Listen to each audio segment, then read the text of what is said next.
Naiz irratian, bigarren kafea.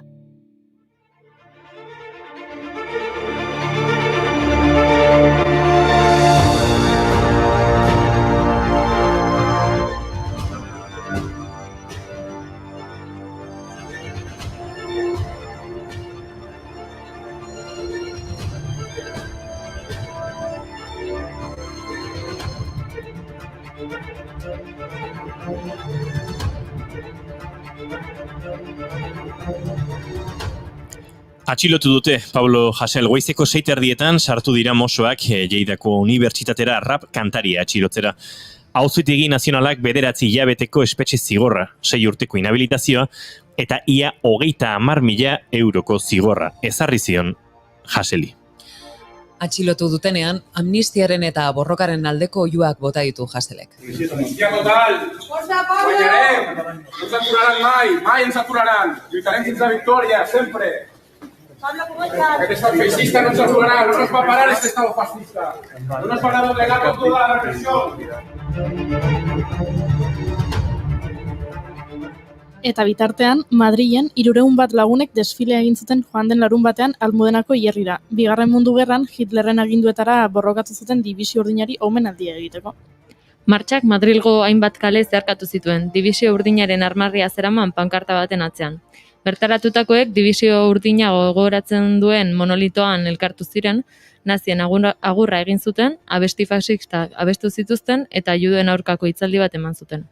Eta hori ez da salatzekoa? Bueno, badakizu, justizia den nontzako omen da berdina.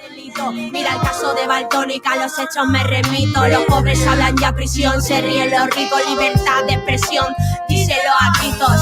El bofetón de sopetón desde que vive en Torrejón ha puesto roja la fachada y la corona del Borbón. Avergüéncense por dar cabida a leyes, falsedad y fulminar con el castigo del encierro a la vez. És simple, t'asobeïm perquè creïm que un canvi és possible. Mos voldrien tenir a tira tots en fila. Resistir com resisteix un nin als carrers de Síria. Insomni quan la realitat avasciga. Hacen faltas frases, faltan pintadas, falta gente que no se agache por nada. Hacen falta ganas para saltar los baches. No sueño con Versace, sino con barricadas. El Estado legitima al heredero de Franco. En tu techo y en el juego siempre gana el banco. Un apoyo proletario de los barrios de Madrid. Piedad de guerrilleras en la guerra civil. Libertad de expresión. Tomando posiciones. Madril baino askoz gertuago ere gertatzen dira horrelakoak. Gaur, Urruñan, eskuin muturreko alderdiko kide batzuek migratzaileen aurkako protesta bat egin dute. Eta aurre egin diete hainbat eragile antifaxistatako kideek. Azkenean poliziak banatu behar izan ditu.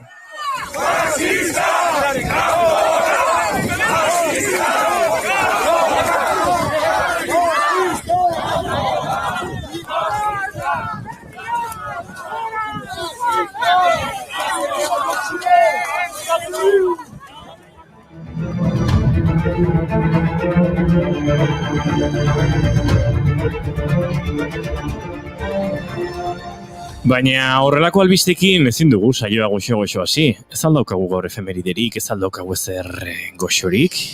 Noski baietz, gaurko egunez jaio zen Otis Blackwell, Amerikako Estatu Batuetako rock and rollaren aitzindari izan zen. 1000 abesti baino gehiago konposatu zituen, besteak beste, Great Balls of Fire, eta Breathless, Jerry Lee Lewisentzat, edo Don't Be Cruel, eta All Shook Up Elvis Presleyrentzat.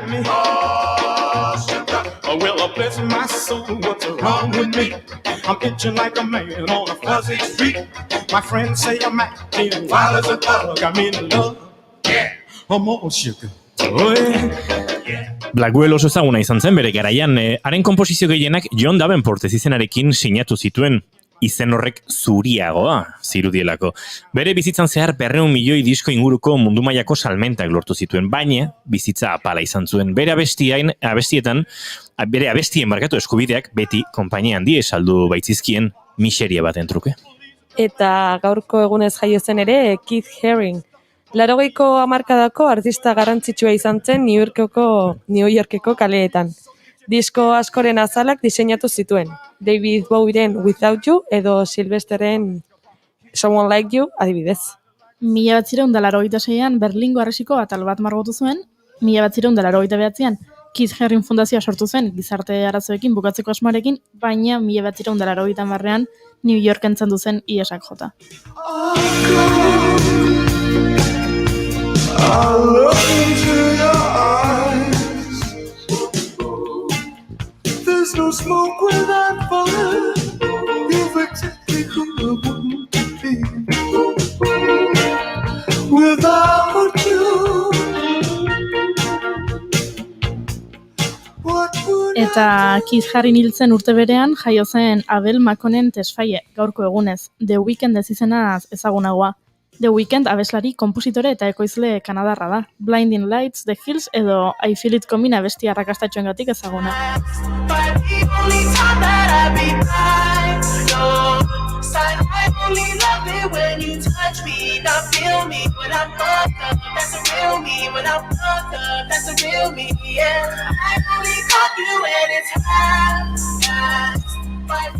Super Bowleko finalean abestu zuen The Weekndek aurreko asteburuan. Artistentzat sekulako orea da kirol ekitaldi horretan parte hartzea, baina aste honetan jakin dugu hori ez dela ordaintzen. Are gehiago, The Weekndek bere poltsikotik 7 milioi jarri dituela kontzertua egiteko.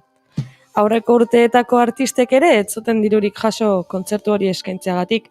Eta arraroa da, izan ere Super Bowlean 30 segundoko iragarki bakoitza, 5,5 milioi dolar ordaintzen dute enpresek. Beraz, antolatzaileek dirua euki aukate. Eta abeslariak sekulako hitzarrak izaten dira. Lehengo urtean Shakira eta Jennifer Lopez 2019an Maroon 5, 2018an Justin Timberlake, 2017an Lady Gaga, 2016an Bruno Mars, Beyoncé eta Coldplay. Let's get loud, let's get loud. Turn the rhythm up, let's do it. Come on, people, let's get. Aspaldien honi ikusten Juri olatu aparrean, oso. Bai, egia da, azken aldian tan, ez? Oain bai.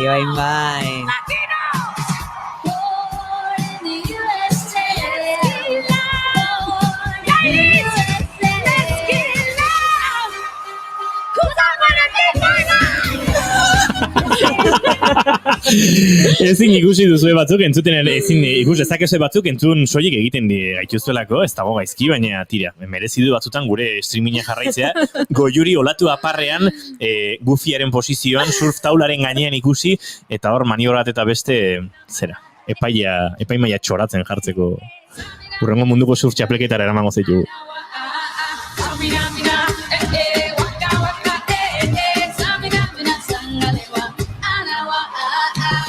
Baino aparetik jetxi behar dut, Bai, nire jetxi nauzu ez, konturatu naiz, denek koreografia bazen egitela.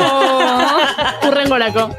Erakutsiko dizu. Hemen entzuleatek esan digo, Axuri Beltzako, Juri, asteartea da, ostiralera nola egongo ote gara? Ui, ikusiko dugu.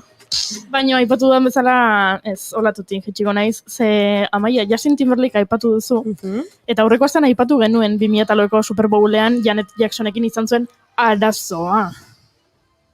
Guatzezeate? Bai, soineko hautsi zitzaiola, titipunta ikusi zitzaiola Janeti, ez zitzaiola ikusi, bla, bla, bla. Ba, aste honetan eskatu dio barkamena Justin Timberlakeek Janet Jacksoni. Aste honetan.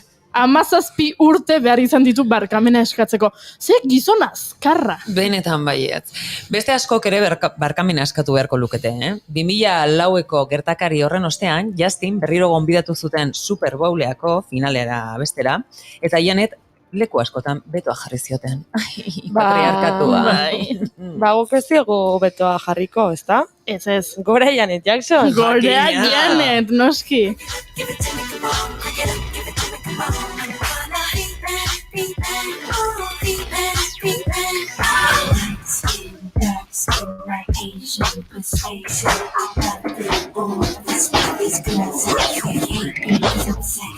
Do you like my style? Yeah, that's sexy, sexy, sexy. Like a bucket down. Yeah, that's sexy, sexy, sexy. You could work me out. Yeah, that's sexy, sexy, sexy. Let me show you how. Yeah, that's sexy, sexy, sexy. Before we go any more further, Bueno, hasi berko dugu saioa ja, ez da? Gaur jaiza etxarri rama dator eta triangeloa naiz ipuina aurkeztu behar digu. Eta Kataluniako hauteskundei buruz ere arituko gea. Hauteskundeen emaitzei buruzko reakzioak bildu ditugu eta hortaz mintzatuko gara. Eta Juan Ignacio dator, Euskal Ontologia izango dugu hizpide. Izumat ikasten dugun, gure beti Juan Ignazioarekin. Eta Oier Araolazarrieta ere, eta zeren inguruan hitz egingo dugu, dantza eta generoa. Euskal Herrian badago eta hortaz. Zer hitz egin eta zer pentsatua. Az gaitezen. Otsaiak 16 ditu gaur, bigarren kafeak 153, arratsaldeak 4 eta 10 minutu, hemen gara bostak zuekin gozatzeko moduan, ongi etorri bigarren kafera, aste artea dugu gaur.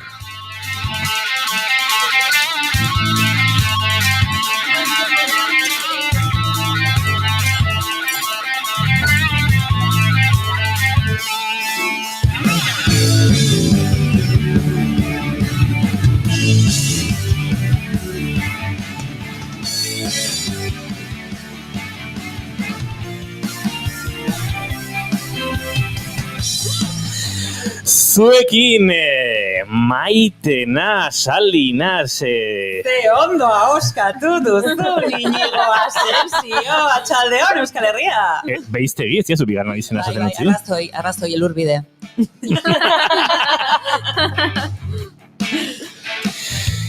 Gurekin da, June Romatet Ibarguren. Arratxaldeon.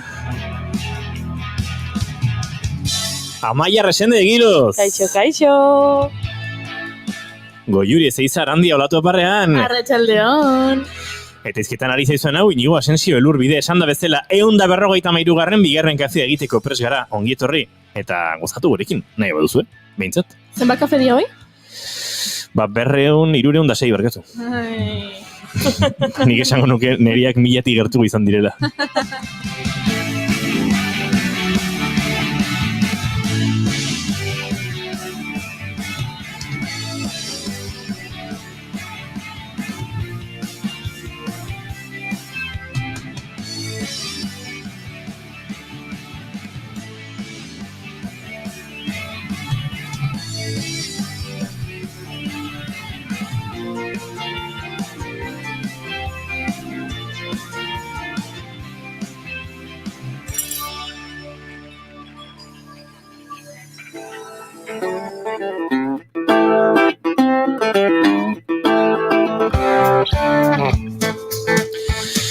Beste plan batzuk genituen gaurko saio hasteko, baina sarrerak eman dit, pentsatzeko akaso Justin y Britney izeneko Kike Gonzalezen kanto entzun behar dugula. Ez da askotan esango que hay demasiados cristales tintados detrás del idiota Timberlake. Boom. Hay demasiadas canciones de Britney Spears, hay demasiados callejones oscuros y a veces sufro un exceso de información, hay demasiados planes de futuro, pero ninguna solución real que al menos valga para este ratito. Hay demasiados tipos en este garito que quieren acostarse contigo. Hay demasiados aspirantes al título de campeón del mundo. Hay demasiados cristales ahumados detrás del idiota de Justin Timberlake. Pero no llegará. No llegará de sangre al río. No llegará. Hay demasiadas horas de vuelo a Caracas y volvería ciego. Hay demasiadas horas de vuelo a La Habana y no lo tengo tan claro. Hay demasiados que levantan el puño izquierdo y meten el derecho en tu bolsillo. Hay demasiado, estamos trabajando en ello. Pero Saldi hori asko dut gustoko, asko kaltsatzen dute ezkerruka bilea eta eskuin eskua zure poltsikoan sartzen dute. Wow. Beno, 4:14 minutu zuzenean naiz irratiaren sintonian, bigarren kafean gara, eta zuekin maite duten tartean murgildu nahi dugu. Gaur maite dut pila daukagu, eta maite dut pila daukagunean maite duta maite dugu bihurtzen da, eta maite dugunean elkarrekin asko maite dugu, pilo bat.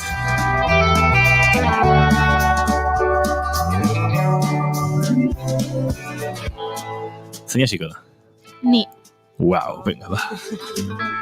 Atzo lagun batek, ezagutzen dut, Astazkenetan honea batzutan etortzen den Maia Beitiak. Gure filosofak. Gure filosofak. Filosofa da bat esan ziten. Behakin nahi nintzen izketan, eta esan ziten, plan bat proposatzen zitela. Lurren etzan, zeruari begira jarri, eta odeiei, ea ze forma hartzen nion, pentsatzen jartzea. Eta hori ere, bidaiatzea omen da, esatezen beak. Ideiei formak aurkitzea, bidaiatzeko forma badela, esatezun. Eta asko gustatu zitzaidan, eta orduan gaur goizen, hortan nahitu naiz. Odeiei begira jarri naiz. Wow. Eta maite dut proposamen hori, maite dut lagun hau, eta maite dut odeiak eta maite ditut. Eta ideiak, eta... Odeiak eta ideiak, eta...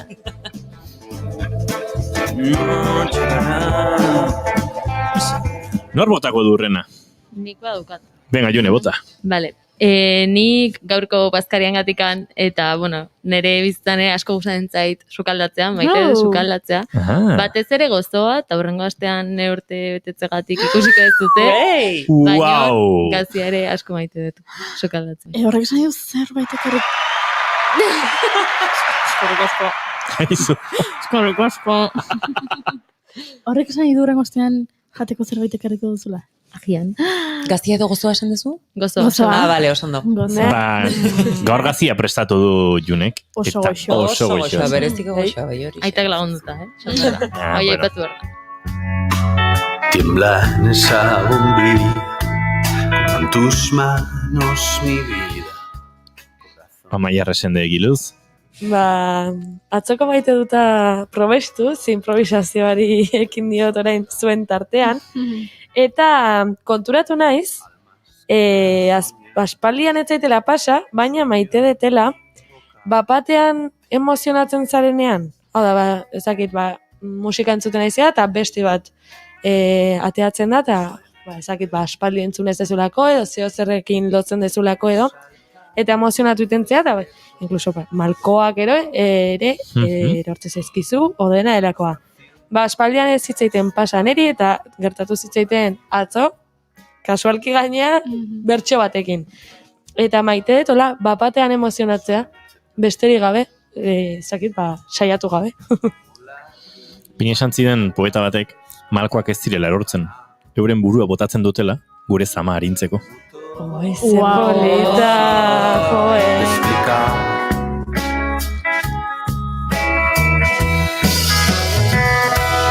Quiero verte, pequeña luz azul. Maitena Salina, zeina zere maite duta? Ni beste mutur batera noa. Ez daukain beste poesiarik, baina bilatuko diogu. Bilatuko diogu. Niri furro, digo, juiui, esatea, Furrundarrena. Furra, fandangua, otxe luzu fandangua, gure gustuko. Hori gustatzen zait. Farra gustatzen zait, festa gustatzen zait, eta farra furgoak gustatzen zait. Furro, farra moment. Jo, faltan botatzen ditut festa jakina, dantza aske egitea, edozein musika dagoela, taldeka musukatu besarkatu eta dantzan eritzea, eta gero, etxerako buelta zoazela, zerbaitola koipa hondiko jakiren bat, barrun sartu eta esan dagoain, loloxe egitera. Taldeka musukatu esan du? Bai. Musukatu esan dut, eske ni beste olakoa naiz, Ni oso hipia naiz, Ez karen ez konturatu. Zema sufritzen nahi naiz, Ez dinikutxu igabila. Para que no quede nada que explicar. Markok Lapurditik gaur esan digun bezalaxe arratsaldeon bostei. Eta nik maite dut, boskotean aritzea bigarren kafea egiten. Ez da beti gertatzen den zerbait, berenak ematen dizkigu, esan Jiri. Nik asko maite dut, bostauk hemen egotea, ze honek esan nahi du, jo naitekela komunea, eta ez tala zer pasatzen. Agur! Garai komplexuak dira, izango dira lankideak hainbat edadietan oso bakarrik, oso etxetik, oso beste modutara lan egiten dutenak, eta uste dut privilegiatu batzuk ere bagarela, metakrilatoak tarteko, musukoak, antigeno testak eta bestelako neurriak eta denak nahaztuta, 5 lagunen artean irratsaio bat egiteko gaitasuna izateko. Opari bada. Eta maite dut irratia, eta batez ere irratia hainbat jenderekin egitea, hainbeste jenderekin egitea, hori gauza ederra da.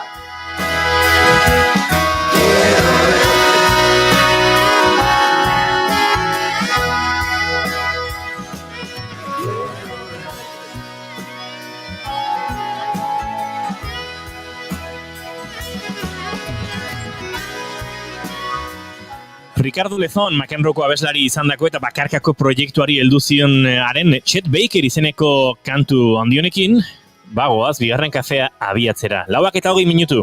Ongitorri, orain iritsi bazara gurera.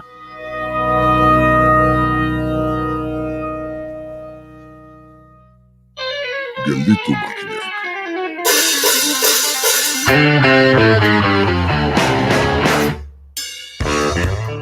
Ez altzaizue gertatzen kaiaz, zenbat eta gehiago jakin, orduan eta jakin-min handiagoa izatea.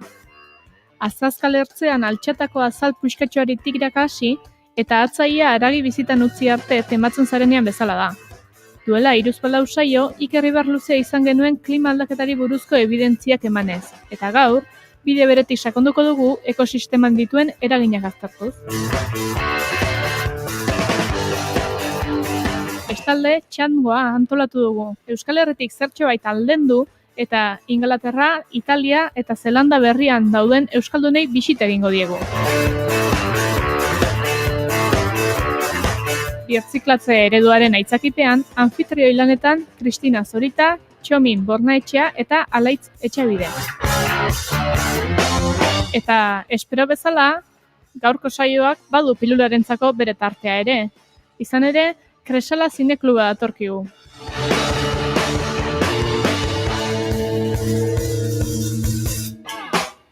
Adientzule, 6. gelditu makinak saioa martxan da.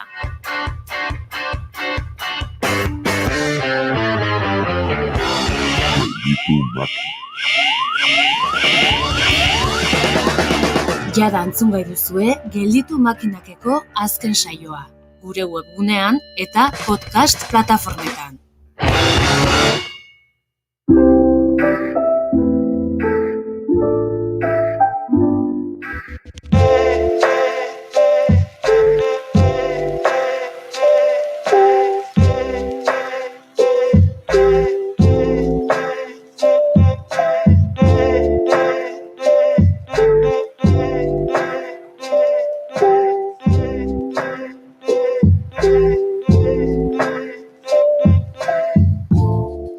Transexualitatea genero estereotiporik gabe lantzeko ipuin bat dakartzuegu. Irudi berri bat jaio da, baina ez da besteak bezalakoa. Triangelua da, baina denek borobil bat bezala ikusten dute. Lortuko aldu besteek triangelu bat bezala ikustea? Emozioz beteriko bide batean murgilduko gara txikiarekin batera.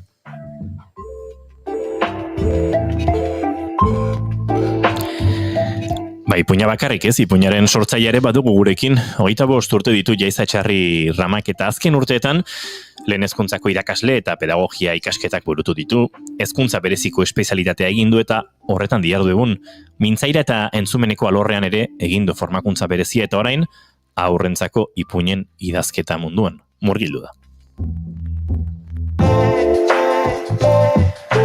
Haren hitzetan egitasmo xumea da eta asmo handirik gabe sorturikoa. Ilusio berezitik egindakoa hori bai eta urtetan baloren transmisioaren beharraz jabetuta, irakurri eta kontatu dituen ipuin asko inspirazio izan dituelarik. Tartean, Ala Llenas eta Olga de Diosenak esaterako, ametsa zuen buruan ipuin bat sortzea eta egin du.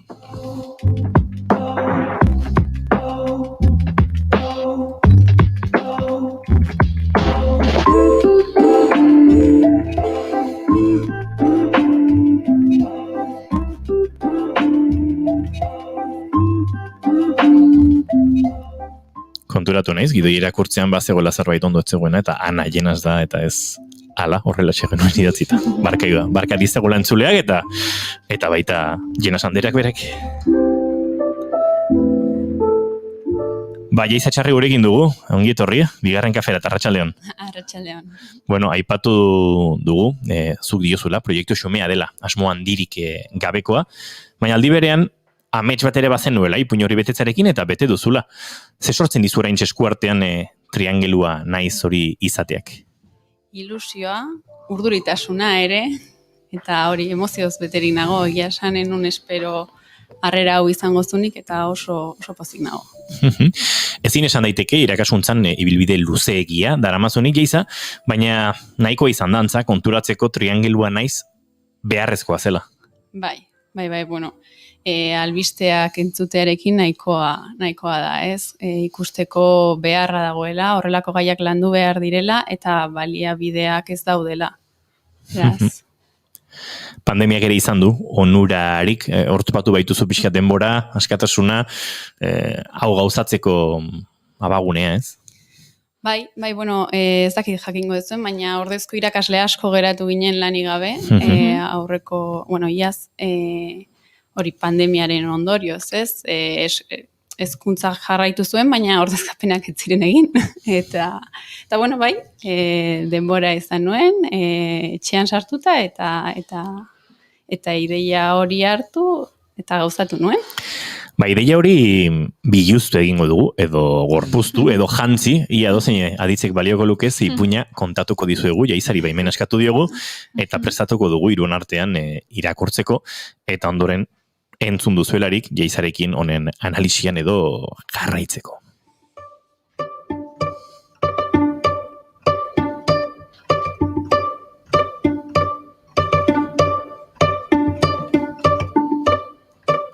Orain dela ez asko, irudi berezi bat jaio zen. Zein borobil polita! Esan zuten irudi guztiek gerturatzean. Txikiak harrituta entzuntzien. Zergatik esaten dute borobila zela? Jaio berria triangeloa zen, baina denek borobil bat bezala ikusten zuten. Gorputza gogortu zitzaion. Ez zekien zer gertatzen zitzaion. Nahastuta zegoen. Egunek eta hilabeteek aurrera eginala, irudi txikiak ulertu zuen, triangelua bazen ere borobila zirudiela. Egoera deseroso asko bizi zituen, eskolara joatea zen okerrena.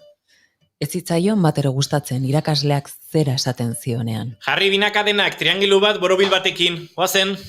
Zergatik jarri behar zuen triangulo batekin? Bera triangelua zen? Bero handia sentitu zuen barnean. Bihotza oso azkar zioakion, eta besoak eta hankak gogor jarri zitzaizkion. Haserre zegoen. Gustatzen ez zitzaion beste gauzetako bat, klaseen osteko kirola zen.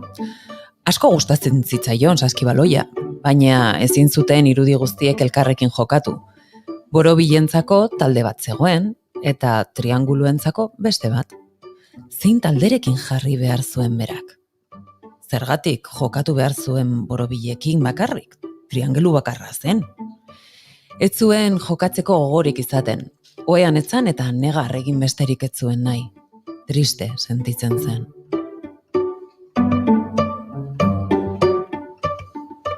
Baina, dudari gabe, eskolatik gutxien gustatzen zitzaiona, komunak ziren. Bi zeuden, bat borobilentzat eta beste bat triangeluentzat. Zergatik zeuden berezita komunak? Triangeluen komunera gerturatzen zenean, gainerakoek begira zeudela sentitzen zuen, eta gorritu egiten zen. Lotxatuta sentitzen zen.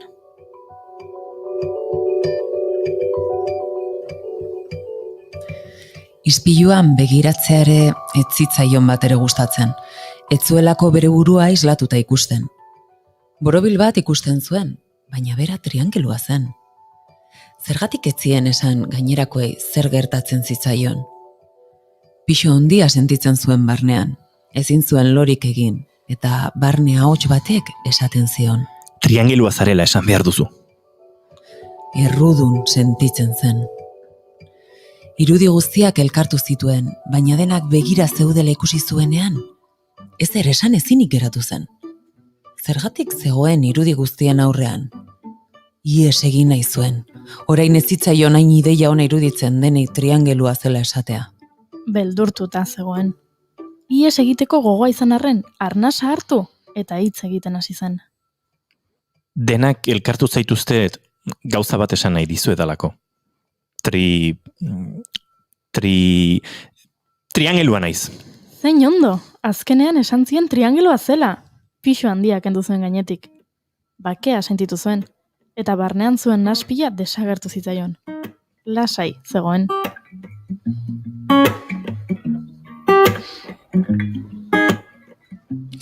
Pixkanaka, gainerako irudiak betidanik izan dena ikusten hasi ziren, triangelu bat. Salto eta korri egiteko gogoa zuen. Ez zitzaion irribarrea aurpegitik kentzen, eta ez zuen momentu hori bukatzea nahi. Zoriontsu zegoen.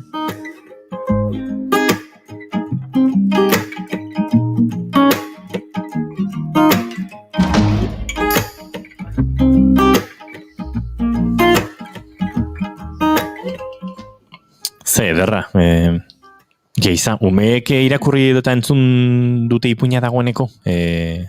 Bueno, lehenengo 1000 esker, oso polita izan da zuei entzutea. Zuri, uretot plazerra. Hori da. Bai, justo atzo Axularren egon nintzen, eta, bueno, orain artean egon naiz lanean ere, eta irakasle batzuk ipuina erosi zuten, eta bai, atzo feedbacka jaso nuen, eta oso gustora, esan didatenez gustatu zaie, eta pozik. Zer topatu dute irakasleek, zein izan da aurren erreakzioa, edo? Bi irakasleek idatzi diat, eta gainera oso adin desberdinetako irakasleak. Alde batetik Aliziak, Alizia lehenengo mailan da irakaslea, 6 urteko umeekin landu du ipuina, eta berak esan didanez, hori, ikaslei asko gustatu zaie historia, eta, oso ondo ulertu dute, beraien hitzetan, irakasleak esaten zidan moduan, triangelua da, baina besteek borobil bat bezala ikusten dute, ez? Eta eskerrak azkenean ausartzen dela eta esaten duela. Alde hortatik, txikiak dira, baina mezua ulertzen dute, ez? Eta gero, 6. mailakoek aldiz, Idoia Urbietak esan zidanez, ipuina kontatu eta segituan asmatu zuten transexualitatearen inguruan zela. Beraz, hori, azkenean adin desberdinekin landu daiteke, agian ez modu berdinean, baina hori da jaso deten feedbacka orain arte. Ari gara elkarbanatzen, une honetan, liburuaren orrialdetako batzuk ikus ditzaten, streaming bitartez jarraitzen gaituztenek, ze liburuak badu alako komponente bisuala ere. Oso oinarrezkoa dirudi, forma geometrikoen erreferentziak, baina irakurri eta soilik ez, irakurri eta ikusi egin behar da, ez, ulertzeko ze puntutaraino irudiaren menpeko egitura sozialak sortu ditugun, ez? Bai, hori da. Azkenean, irudi geometrikoak erabili dira, eta horren helburua da, genero estereotipoetatik ies egitea, ez? Pertsona bat irudikatzen dezunean, nahi gabe, irudikatzerakoan neska bada zer egingo dut, ileluza egingo diot, edo eta pixkat hortik ies egin nahi izan dut, eta horregatik irudi geometrikoak eta kolore biziekin. Irudi geometriko hietan ere topa daitezke irudi geometriko berdin ezberdinak. Iruki guztiak ez dira berdinak, borobil guztiak ez dira berdinak, agertzen diran figurak heterogenoak dira edo aldakorrak dira, ez? Hori ere badago, ez, intentzioaren atzean erakustea, individua goitza oso ezberdina dela, eta binarismotik aratagoko hausnarketa honetan, zegoela asko lantzeko, ez? Bai, hori da, azkenean bakoitza desberdina da, eta denak mundu bat gea, ez? Eta hori ere islatu nahi izan dut. Ilustrazioen lan hori zer horrek egin duzu? Norbaiten elkarlan izan duzu? Ez, nik egin dut. Ez dira, irudiak simpleak dira. Ez da zailtasun handirik egia esan, baina bai nik egin dut. Eta hor bidean izan duzu bestelako lanik, itzulpen gintzan edo zuzenketa lanetan, senide dituzunen laguntza ere izan duzu, beraz, ez da Jaiza Etxarri Ramaren proiektu soil-soia, naiz eta oso zurea baten. Hori da, nire laguna, Nerea Diaz Alkorta, berak lagundu dit proiektu guztian zehar. Zuzenketa egin dit, baina baita ere, nik 1000 zalantza izan ditut bidean, ez? Igual bi irudi egin, eta zein iruditzen zaizu zuri egokiagoa, eta berak, horrekin lagundu dit, gauza guztiekin egia esan, erabaki guztietan bera egonda ere, beraz, hemendik eskertu nahi diot. Horrelako materiala izango da, baina ez hain beste, oraindik ere hain garrantzitsua den, eta hain korapilatxu izaten ari den, edo korapilatxu egiten dugun errealitate batekin, ez dago hain besteko materialik aurrekin lan egiteko, ez da? Bai, horregatik animatu nintzen, ez? Iruditzen zait behar direla horrelako baliabideak, eta oraindik ez daudela asko, eta gutxiago euskeraz. Euskeraz eta gazteleraz kaleratu duzu, publikatu duzu liburu hori. Eskuragai dago jaizaetxarrirama.es webgunean, bertan badago denda atala edo, bestela lortzeko modurik bada, pentsatu duzu distribuzioa egiteko beste modurik edo... Bai, orain harrera ikusita, hori dendekin kontaktuan jartzen hasi naiz, liburu dendekin, Hernanin Sebas liburu dendan badago, orain hemen Tolosako liburu dendara jongo naiz ere, animatzen diren, eta... Zoaz Babelera oso jatorra dira. Horrera jongo naiz, bai. Esan, bigarren kafetik esan digute etortzeko ona, eta ez dizu ez ezkorik esango. Egia den. Eta, liburu denda handiekin ere, elkarrekin kontaktuan jarri naiz, eta, erantzunaren zainago, ea zortea dagoen. Hezkuntza alorretik berriz, dagoeneko Axular lizeoarekin harremanetan zara, beraiekin lanean aritutako azarelako, orain txokerez panaiz, Iruñan ari zara inbat institututan lanean, ikastetxeen aldetik badago alako interesik, izan duzu bestelako konbertsaziorik neurri batean, ez dakit, programa lektiboan edo aurrekin lan egiterak orduan erabildezaten, horrelako pausorik eman duzu? Atzo kontaktuan jarri nintzen, e-mail bidez, eskola desberdinekin, eta, nik baliabidea bidali nien, ezakit gero interesa egongo dan edo ez, baina behintzat nik bidali diet. Espero dugu horren e-mailuiek erantzun izatea, ez da? Nik ere badaukatola, kuriosidade bat. Hau jaiotzen da, ze beharra bazegoela identifikatu zenuen, zuk zure esperientzi profesionaletik horrelako umeekin topatu izan zara, hortik datorkizu beharra edo nahia sentitze hori? Ez da pertsonala. Beharra ikusi dut, azkenean ez bakarrik transexualitatea lantzeko, aniztasuna lantzeko beharra ikusi dut, eta hau bururatu zitzaidan. Gero ere esan behar dut, nien naizela aditua gaian, eta horregatik ipuina egin nuenean, elkarte desberdinekin jarri nintzela kontaktuan, eta beren feedback positiboa jaso nuenean, orduan animatu nintzen, hori argitaratzera. Beraz, agian hau izan daiteke hasiera bat. Akaso, hemendik liburu gehiago etorriko dira, ez? Oraingoz, nahikoa honekin. Cristales con vaho, charcos y gotas, balcones mojados. Leña recogida, chocolate caliente, me gusta la gente. Lauak eta 38 minutu ditugu, bigarren kafean gara, zuzenean, naiz irratiaren sintonian, eta Jaiza Etxarrirekin ari gara triangelua naiz ipuinaren inguruan. Umeetan ari gara pentsatzen etengabe, ez dugu ukatuko, ez da irakurketa komplexu, sakon, helduentzako ikarrezko buruaztea sortuko duena, baina... Nik lagun askori bidaliko nien ipuin hau ulertzezaten, benetan oso sinpleki, baina oso ondo azaltzen du zer sentitzen duten pertsona transexualek, eta bidaliko nieke ezagun askori esateko begira, hau da. Pedagogia handia dago, horratzean. Nik uste eta hausnartzeko tresna bat badela, ez oso simplea da, ipuin bada, baina nik egineten bitartean hausnartu dut gai askoren inguruan, eta uste dut, hausnartzeko balio duela guretzat ere. En abrazos inflados por tu chaqueta y por la mía, por tu bufanda y por la mía, por tu chaqueta y por la mía, por tu bufanda y por la mía. Ven, corre a mi paraguas. Ven, corre a mi paraguas. Ven, corre a mi paraguas.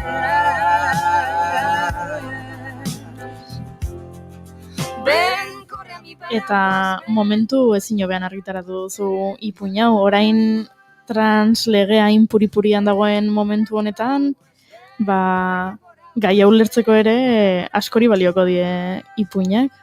Bai, egia esan, ez zegoen planeatuta, Osea, orain dela, urte bete hasi nintzen, eta egia esan, nik egineten ez dena, oso motel joan naiz, eta bukatu dut justo momentu honetan. Ez dakit ona edo txarra izango dut, baina, bai. Nahi gabe, beraz, ez da izan. Bai, guztiz. Kausalitatea, Kasualitatea baino. Invierno a la vista, llegó la conquista de los pies fríos. Mira, invierno a la vista, llegó la conquista de los pies fríos. Mira, invierno a la vista. Bueno, eta izaroari gara entzuten, izan ere, Maiabiarra zorioneko delako. Bai, bi izendapen jaso ditu Odeon sarietarako. Artista Odeon alternatiboa eta musika alternatiboko album onena. Zorionak izar hori eta talde guztiari eta taldearen atzean dagoen jende guzti horri ere, posten gara zalantzarik gabe. Bai, eta hor ditu bere saian lehiakide Carlos Adnes, Fuel Fandango, Sensenra, Txarango eta Vetusta Morla. Beraz, lehia, ez da bat ere makala, baina ea zorte duen. Fríos, mira invierno a la vista, llegó la conquista de los pies fríos. Mira invierno a la vista, llegó la conquista de los pies fríos.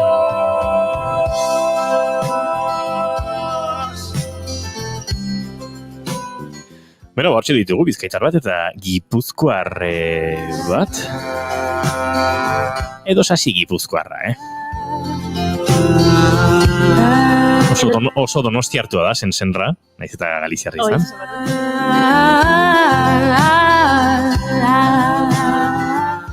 Jaiza Etxarri, eskertzen dizugu benetan gurera horbildu izana, eta eskertzen dizugu hain beharrezkoa zen lan bat egin izana. Benetan, opa dizugu zorterik handiena, ez bakarrik zu bat ipoztuko gineakelako, batez ere liburu horrek kontatzeko eta aldatzeko duen gure gizartearen arazori aldatzen duen neurrian uste dut lorpen handia izango delako. Mila esker zuei ahotsa emateagatik. Eskerrik asko. Eskerrik asko, agurtuko dugu Jaiza Etxarri eta segituan gara gai gehiagorekin. Kataluniara begira jarri behar dugu, euskal ontologiaren inguruan aritu behar dugu, eta oier Araolazarekin heldu behar diogu, dantza eta generoari. Hor ere badago eta kalabaza irekitzeko.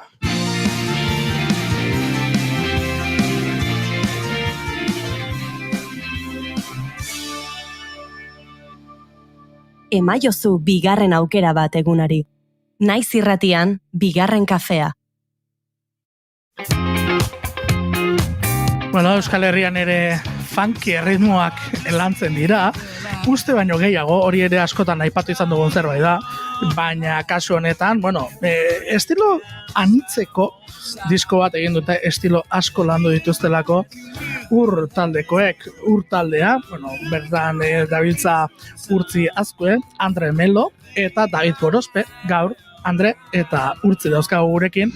Horteko behar izan hori sortu zitzaidan, eta hori kantuak proposatzen hasi nintzen, nola etxeko estudio bat daketan montauta etxan, suerte eukin nun, ez? Nire burua pixkera askatzeko eta konfinamentoa aurreiteko erabili nun asko.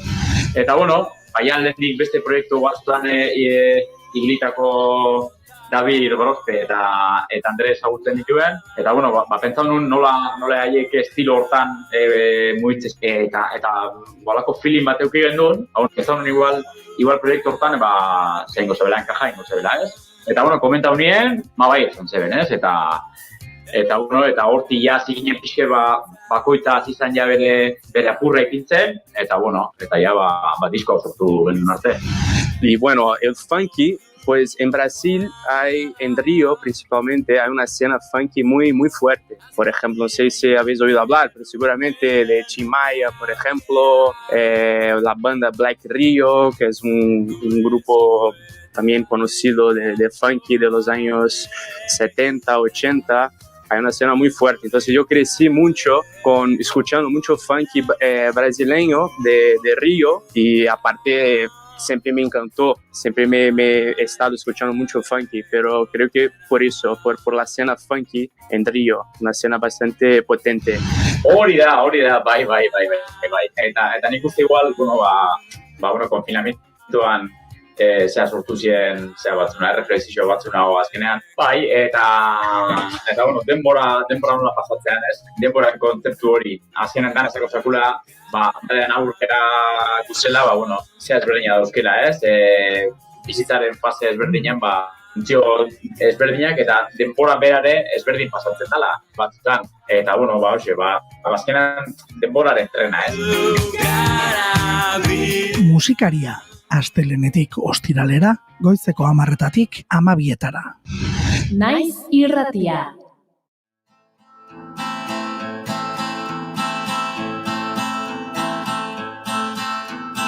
La vesisetan parlave de bon matí al portal, mentre el sol esperava i els carrers veien passar. Ez alde gazte ikusten, gure sola zein dan. Aurreratu dizugu, Kataloniara begira jarri behar genuela, batez ere Kataloniako hauteskunde gizartearengan sorturiko eragina ezagutu nahi genuelako, eta hainbat laguni eskatu diogu euren iritzia, euren sentipenak zein diren, eta Amaia Resende eta Junior Romatetek bildu dituzte eta karri dituzte gurera. Amaia, June, ongitorri berriro, bigarren kafera. Bai, igandean ospatu ziren Kataluniako Generalitateko hauteskundeak. PSC izan zen garailea botoetan, eta Eskerra Republikana Katalana izan zen bigarren alderdi politikoa. Bi alderdiek lortu dituzte 33 aulki parlamentuan. Voxek gorakada izan du, aldiz, PP eta Ciudadanos alderdiek beherakada nabar. Historikoa izan da independentismoaren garaipena. Parlamentarien 50% baino gehiago lortu baitu. 74 aulki lortu dituzte RC, Junts per Cat eta CUP alderdiek.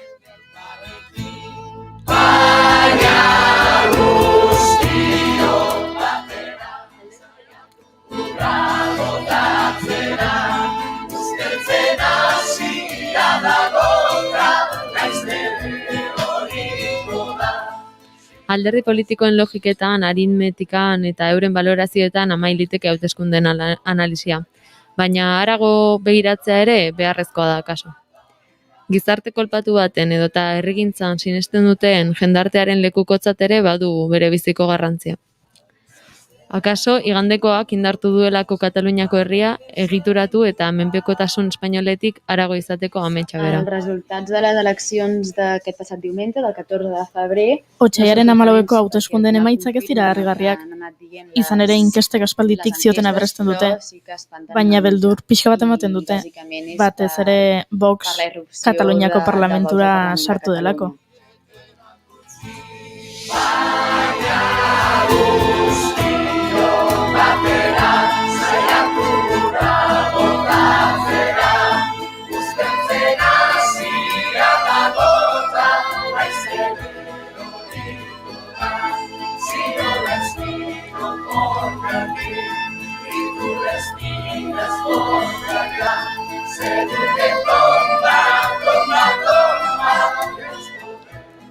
Vox parlamentuan sartzean beldurra ematen diola aitortu digu kolaboratzaileak, baina beste era batera azaldu digu beldur hori hurrengo lagunak.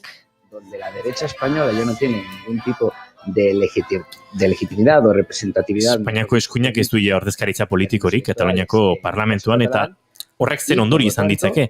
Ordezkaritzarik ez edukitzeak errepresio egoera areagotu dezake. Izan ere jada eskuinak ez du herri katalana erakarri nahi eta beste estrategia bat erabili dezake. Orain errepresio eta miseria. Hacia un pueblo catalán al que ya han renunciado completamente a seducir y al que por tanto pues solo queda esta receta basada en la miseria y en la represión al que ya nos tienen acostumbrados. Beldurra hauteskundeak pasa eta geroko sentimendua bazen ere, hauteskundeen aurretik ere sentimendu batzuk zituzten hainbatek. Jarraian datorren lagunak azaldu bezala, bazegoen hauteskundeak ospatzeko gogorik ez zuen jendea. eren unes eleccions que estaven imposades des del bon principi per la justícia espanyola.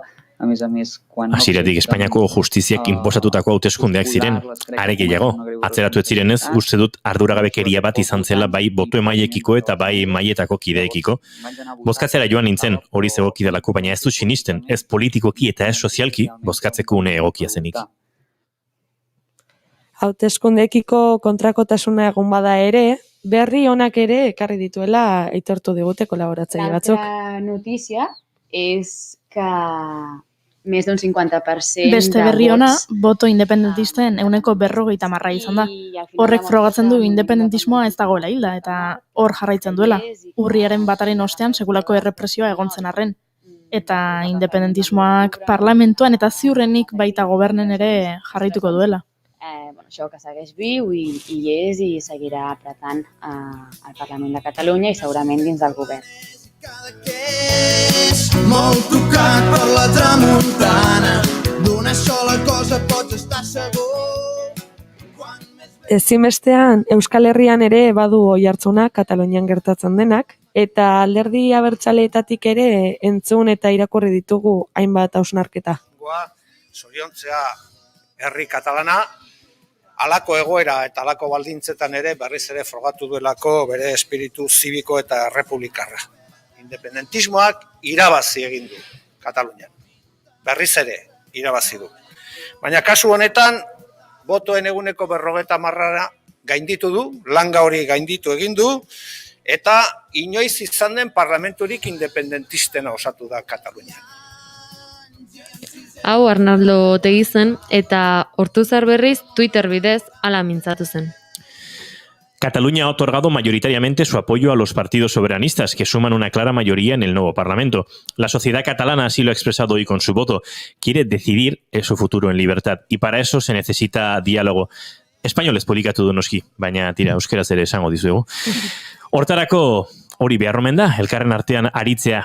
Zoriondu dute Salvador Illa, alderdi sozialista katalana, eta lehen indar izate hori 14 hontan. Hori omen da gizarte plural eta nortasun ezberdinak dituen gizartearen isla. Bihartik aurrera, Ortuzarrek publikatutakoaren arabera, mahai batean eseri eta soluzio demokratikoaren bila aritzea egokituko zaie. Hortarako, Kataluniaren errekonozimendu nazionala behar izango dutela, Euskadin bezalaxe, eta bide horretan beti aurkituko dutela, EAJ PNV izan da Ortuzarrek agertu duena. És molt més bonic l'Empordà i quan veig la llum... Kataluniara bueltatuz, independentismoaren garaipenak bidera dela ezake etorkizuna, baina zer gertatuko den jakin arte, kataluniarrek ez dute zer ospatzeko. Per fi ho aconseguim. Llavors, ho trobo una victòria com a una victòria política. Azkenean lortu du, beraz garaipen politikotzat hartzen dut, baina ez dakit benetan aurrera egiten lagunduko digun. Hala ere, tira, horrek balio izan badu jende gehiagok begiak irekitzeko eta jende gehiagok ikusteko Espainiarekin ez dagoela etorkizunik, onartu egiten dute emaitza. Va trobar Emaitzek alde ona badute ere, egoera guztia errepresio testuinguru batean gertatu dela salatu dute. Les eleccions han tingut lloc en un context repressiu Hori molt fort guztia aquí a Catalunya. Kataluniako errepresio testuinguru batean gertatu da. Ez bakarrik preso politikoentzat, baita beste askorentzat ere. Eta gaur gainera oso egun tristea da. Pablo Hasél Lleidan atxilotu dutelako. Horrek erakusten du errepresioa ez dela eten, aitzitik inoiz baino ageriko dela. Si em dius adeu, vull que el dia sigui net i clar. Kataluniar herritar batzuk eman digute haien iritzia. Azken hauteskundeak nola bizi dituzten argitzeko eta orain zer espero duten kontatu digute. Gizarteak hauteskundeen inguruan zer pentsatzen duten azaleratzea ezinbestekotzat du. Izan ere, herritarrei eragiten die zuzenean, hemendik aurrera gertatuko denak. Euskal Herritik ere Kataluniar gizartera begira gaude, eta kolaboratzaileak egongo diren bezala, hurrengo pausoak zein diren ikusteko zai egongo gara. Si em dius et vull, que el sol faci el dia molt més llarg i així robar tens el temps un rellotge aturat que tinguem sort. Lluisaken ketingem sort hau entzuten dugun bitartean eskertu nahi diegu guri euren iritziak gizartearen zati eta orokorrean ordezkari politiko berezirik ez diren guztioiek helarazi dizkiguten iritziak eta hausnartzeko eman diguten laguntza. Eta mendi besarka da, Kataluniako herriari, garai zaiak bizitza egokitu zai azken urtetan eta ez da pandemia sanitarioa horren erantzule bakarra izan. Per demà que demà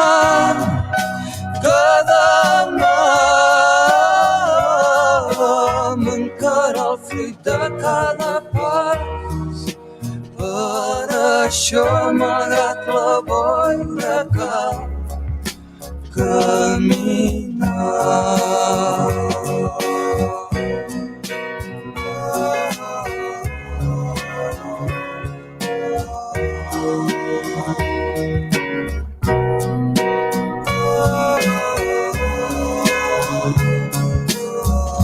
Si vens a mi, no demanis un camí planer,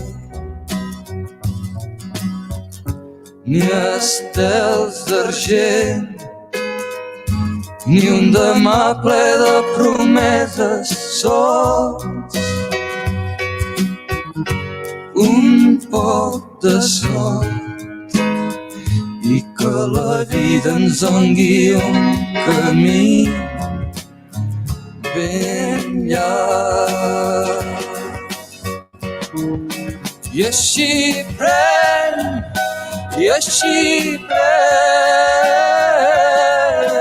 tot el fruit que et pugui donar el camí que a poc escrius per demà. Que demà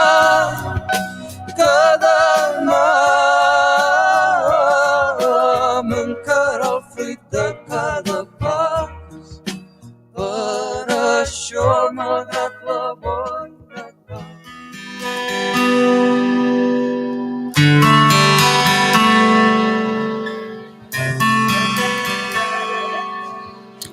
Eta horrelaxe IHDenik hartu gabe bagoaz aurrera bigarren kafean arratsaleko 5-3 minutu gutxiago badoaz June eta Maia.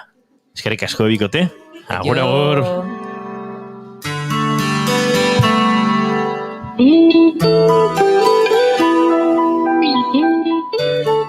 Eta Juan Ignacio Artxuaga dugu gurean lehenik eta behin ongi etorri, bigarren kafera berriz ere. Arratsaldean, eskerrik asko. Bueno, hemen urduritasuna badugu, gaur goizan aritu gara. Juan Ignacio dator, bai, eta esan diet gainera Goiuri eta Maitenari. Juan Ignacio dator eta gainera eskean dator hasi orduko, ze badakit erronka bati heldu diola, eta erronka horren trukean espero duela zerbait. Eta muxoak trukean ez dietela balio, gainera muxoak trukean ezin eman gaur egun. Juan Ignacio Euskal ontologiaren inguruan hitz egin behar dugu. Baina manita faloidesa ez dugu izpide, ez da? Bai, baina ez diazuelako gairi proposatzen, Oiba! Txembizkete, holaxi botego. Eskean, kejaka, Juan Ignacio! Hasi ginen, ondo asko gizon honekin, Ba, gizu zer da, Juan Ignacio, gu pentsatzen du gizon honek dakin guztirekin zet proposatu hartu guk. Ba, izaila egiten zaigu, ulertu behar duzu hori, Alako intimidazio, jakituri intimidazio badago, hemen. Badugu. Baina asko gustatu zaigu proposatu duzun gaia, Bai, lehenguan esan nio lagun bati, galtzen ari garela, belaunaldi berriak ontxotara joateko joera eta jakituria hori, eta Juan Ignacio esan zian, bai, ontxoen inguruan itzien behar dugu, eta esan, primeran, bazan garaian, horbaitek, gure millennial eta zeta generazioa dagoki untokian jartzeko. Edo ez alda ontxoen inguruko agorko. Antzeko, bai. Ontologia da, baina ez da, mendiko ontoena ez da. Tira, saiatu naiz ni. Bazuk esango duzu, ontologiari heldu behar diogu, eta argituta, ez du gontxoen inguruan itzin. Bueno, ontologia da filosofiaren zati bat, izatea ikertzen duena. Izateko moduak edo ikertzen dituena. Hain saiatu behar dugu, ordu erdi atsegin bat pasatzen hemen horri buruz izketan. Eta, Juan Ignaziok hortxe eskaera, entretenigarri egiteko moduan egitea lortzen badu, ea trukian zemango diogun, galdetu digu. Sagardutegi bat, olako. Gauza hondirik ez. Atzo gurean izan genuen Joseba Astarbe sagardotegitik, astigarragatik, eta proposatu zizkigun plan pare bat, Ni Juan Ignaziorekin badut pendiente sagarrotegi bat, baina uste dut nahiagoko duela sagarrotegi hori sozializatu eta hola, buruz-burukoa izan beharrean taldekoagoa baldin bada, ez da? Gaina txiritik ezin dela edan, Maien eserita buruz-buru, ez da. Bazuk esango duzu? Bueno, izateari buruz jardun behar badugu, horrena hasiko gara, gaiari hola zuzenian heldu gabe, pixkate zeharka, aitatuko ditugu, hemen badaude bi esaldi, aipatzea gustatzen zaigana, jendeak sarritan hartzen ditulako euskal filosofiaren gailurtzat edo, ezta? Bat da, izena duen guztia bat da. Horrela esan da, jendeak esatu, ez dut ulertzen, baina la hostia izan behar du. Oso sakona izan behar du, oso sakona izan behar du. Bueno, honek, badakigu bere jatorria zein dan da nongoa dan, eta zergatik sortu zen, ezta? Izena duen guztia bada. Eta lotze zaio, sorginkeriari, eta baita ere, sarritan aipatzen den, beste esaldi kakotxarten filosofiko bati, eta da, direnik ez da sinistu behar, baina ez direnik ez da esan behar. Hori ere, ipuin eta kontu mitologikoekin lotuta dago, badakizu horresaera zan, norbaitek ukatzen duenean sorginak badirela, orduan handikan gutxira azaldu egite zaizkio bidean da susto galanta eman. Orduan hortikan dator saera badirenik ez da sinistu behar, baina ez direnik ez da esan behar. Eta aurrekoakin batera dator, momentu batean, sorginen inguruko histeria pizten denean, eta hor, hemen begiratu zorrotzak ikusten ari naiz. Sorginen... Zorrotza ez. Sorginen kontuen inguruan gauza asko daude. Kontatzez dianak normalean, beti alde batetik jotzen dugu, baina beste asko daude. Bueno, esan berra dago sorginen inguruan inkisidoreak eta hori danak egoteaz aparte, herrian bertan histeria hundi xamarra sortu zala, ez da? Eta, bueno, horren froga dugu hain zuzen, orain aipatu ditudan zea horiek. Halako histeria sortu zen, eta gauza serio jartzen hasi zenean, bueno, esan behar da histeria hau sortzezala, sermoietan apaizak jotake sorginekin da sorginekin gore ikustezen jendeak ikustoko gaia zuela, eta apaizare pozik, txaloak gustu hartzen ditugu danok, eta apaizak benga jotasu sorginekin gora eta bera. Bueno, gaur egungo salbame bestela, ez? Bueno, ez dut ikusten. Nik ez dut ikusten mainorti dijo, Eta momentu batian, ordon, goitikan, inkisiziotik bertatik abiatuta, agindua, ateatzen da, esan ez, galazita sorginei buruz hitz egitea elizetan, mezetan. Eta ordon, debekatu itut, eta debeku hori, apaizek, traslado ematen diote, debeku horri eta jendeari izaten diote, ez dala, sorginik ez dala, ez dala sinistu behar, eta, bueno, hori, pixka bat zu hori itzali nahian, ez da? Gau, jende hain guztua zehola, bere sorgin kontuekin, oin esaten diotenean, ez dala sinistu behar, hortiken sortzen ditu erreakzio moduan, herriak sortutako erreakzio moduan, bi esaldi horiek. Eta horrek erakusten digu baita ere, egila dala, bazegoela sorginkeri horren saltzaren gustu bat, ez da? Zatik, debekatzen da nien, jendea kontra saltzen da. Eta orduan da, izena duen guztia bada, beraz ez esan niri sorginik ez dagoenik, izena dagoen ez badira. Eta bigarrena da, ziklo mitologiko hori, gaueko susto horrena, sorginak ez direla esatera ausartu denari gertatzen zaizkionak, ez da? Bueno, hori izatearen eta erakusteko bi esaldi hauek gailur filosofikotik gutxi dutela. Artean begira duzun testigu bakarra zeu zara isilean galdu dituzun gerrak uzi oiek. Baina izateari edo izateko moduari heldu behar dio Juan Ignacio Artxoagako. Bai. Bueno, pentsatzet, ez dugula askotan pentsatzen izateko modu bat baino gehiago dagoenik, ez da? Zer nahi dola reenkarnazioak eta olako historiak alde bate hau zita, izan bagea eta keitio, ez da? Eta hortxo bukatzen dela. Baina ez badira izateko moduak, baina bi badia, eta guk ezagutu beharko genituzkenak, bata benetan dalako modu tradizionala Euskal Herrikoa, kultura dolmenikotik edo gentilarotik datorkiguna. Eta adibide batekin, ulertzeko oso errazatan batekin hasiko gara. Nire ama esaten dudanean, edo gure ama esaten dudanean, izateko modu diferentez ari naiz. Konturatzen ez bagarare, eta orain ikusiko dugu pixka bat zergatik. Oien antzera, beraien bizi Zatik bengo salto egitera. Izatearen modu hauek bereizteko oso txibatu egokia da izena. Izenak nola jartzen ditugun, horrek txibatzen digu izate mota batez edo beste batez ari garen, ezta? Esate baterako, zu Inigo, eta Maitena, Goiuri, eta Aizu Artxuaga. Juan Ignacio, nire azgoatzen naiz. Ez aldakizu gure izena. Nerbilloak. Neri ere justu iztu, bestela eta alaxe moldatzea jo. Bat eta karrietela. Gu danok izen bat dugu, ezta?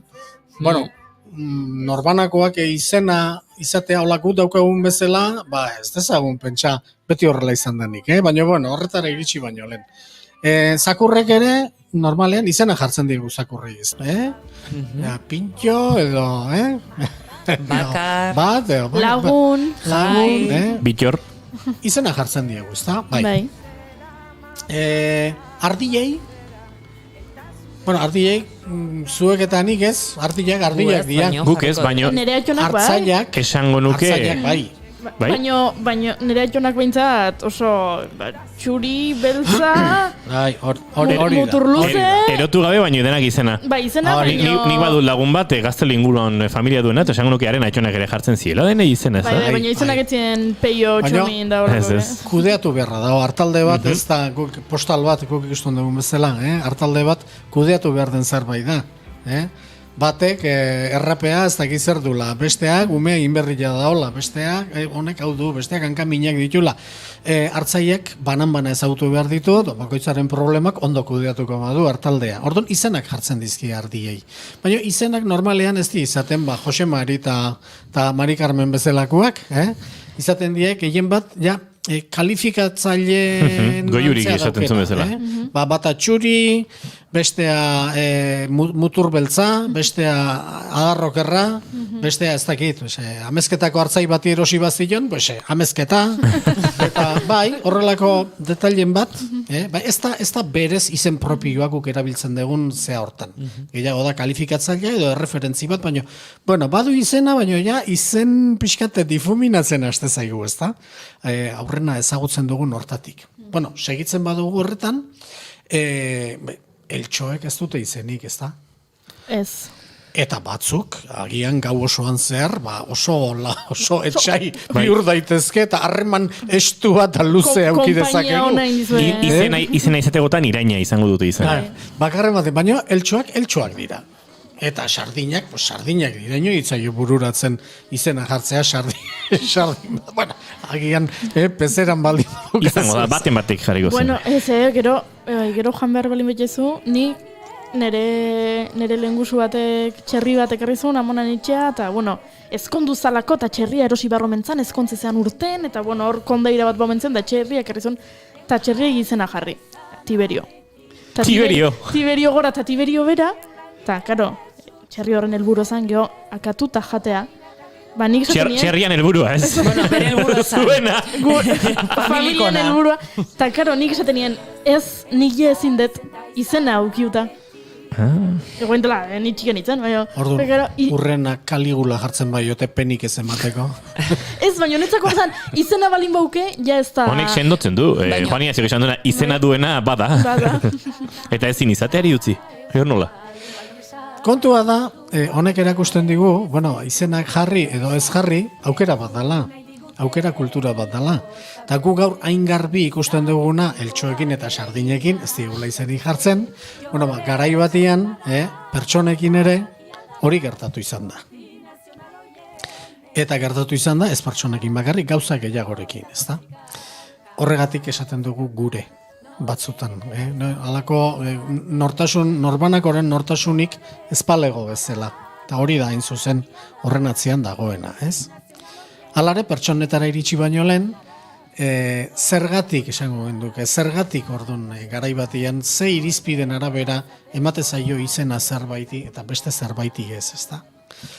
Bueno, gentilaroan badirudi, ikusita zeri emate zaion izena eta zeri ez, gauza sendo eta iraunkorrei izena emate zaio. Haik merezi dute nolabait izena, ezta?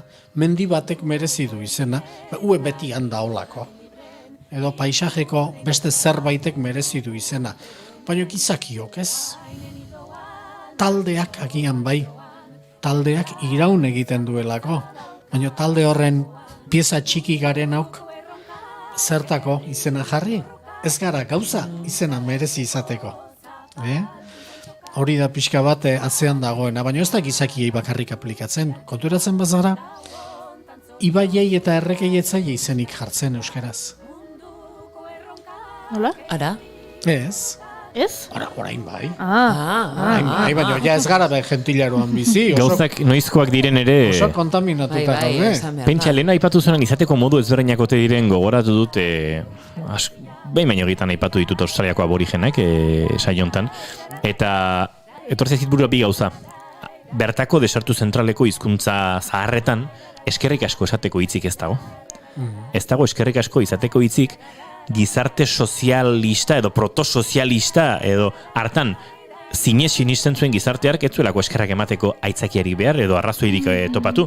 Alegia, elkarrekin egingo ditugu gauzak, gizarte garelako, anai arreba, danakoa garelako, eta eskerrak emateko behar hori ez dago, zintzo uste dugulako elkarri laguntzea, bion patua edo egin beharra dela, eta zaila da, siran ulertzea, ana pare bat aste eta hainbat aborigenekin hitz egin da, eta hori ulertarazten dizuen, egia da, ez? Behek sinisten dute elkar laguntza hortan, zintzotasunez eta ez dute eskerrak emateko beharrik. Gero, ingelesak iritsi ziren bertara eta kolonialismoaren ondorioz, eurek ere ulertzen dute zer den eskerrak ematea eta egiten dute gaur egun. Baina ez zegoen beraien nortasunean edo. Eta horren mendiekin ari zela horregatik gogoratu nahiz lehen ere pentsatu dudala, eurek desertuan zuhaitza batzuei ere izena jartzen zieten. Bertan, zuhaitz handi batek ikaragarrizko ingurua sortzen zuelako. Eta zuhaitz baten inguruan, edo arroka baten inguruan, pentsa uluru arroka mendiarekin gertatzen dena, bueno, ikuspegi ez dakit, kosmologikotik edo ikaragarrizko garrantzia zuten, ez? Beraz, hemen igual, zuhaitzei izena, zuhaitz motari bai, baina zuhaitz bati eta besteari izena jartzea, etzen egin beharrezkoa, zuhaitzak ugariak zirelako, baina beharraren arabera eta inguruaren arabera, eta horrelako egorak ere eman dira. Agian bostehun urteko zuhaitzak zeudenean jarriko zieten. Akaso. Baina bai ematen du iraunkortasunaren kontua daola irizpide bezala, ez? Izena jartze horretan? Eta ibaia, ondo pentsatuta, ez da ezer. Ibai arroa bai. Baina ibaia azkenien ura da. Eta orain ikusten duzun ura, ez da oain dela 10 segundo ikusi dezun bera. Berez alde hortatikan ez du izaterik. Ibaiak, ikusi daiteke modu horretan. Eta pixkat aztertzen badituzu, ibaien izenak, askoren atzean dago izen arrunta, aratza da erreka.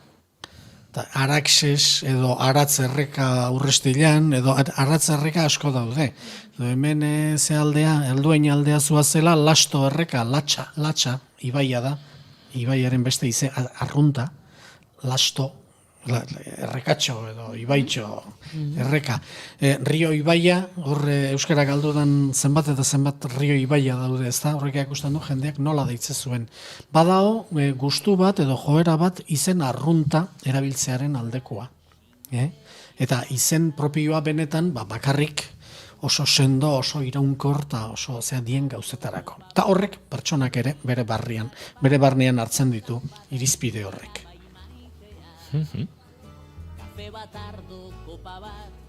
Osnartzeko beharra sortzen dut. Bai.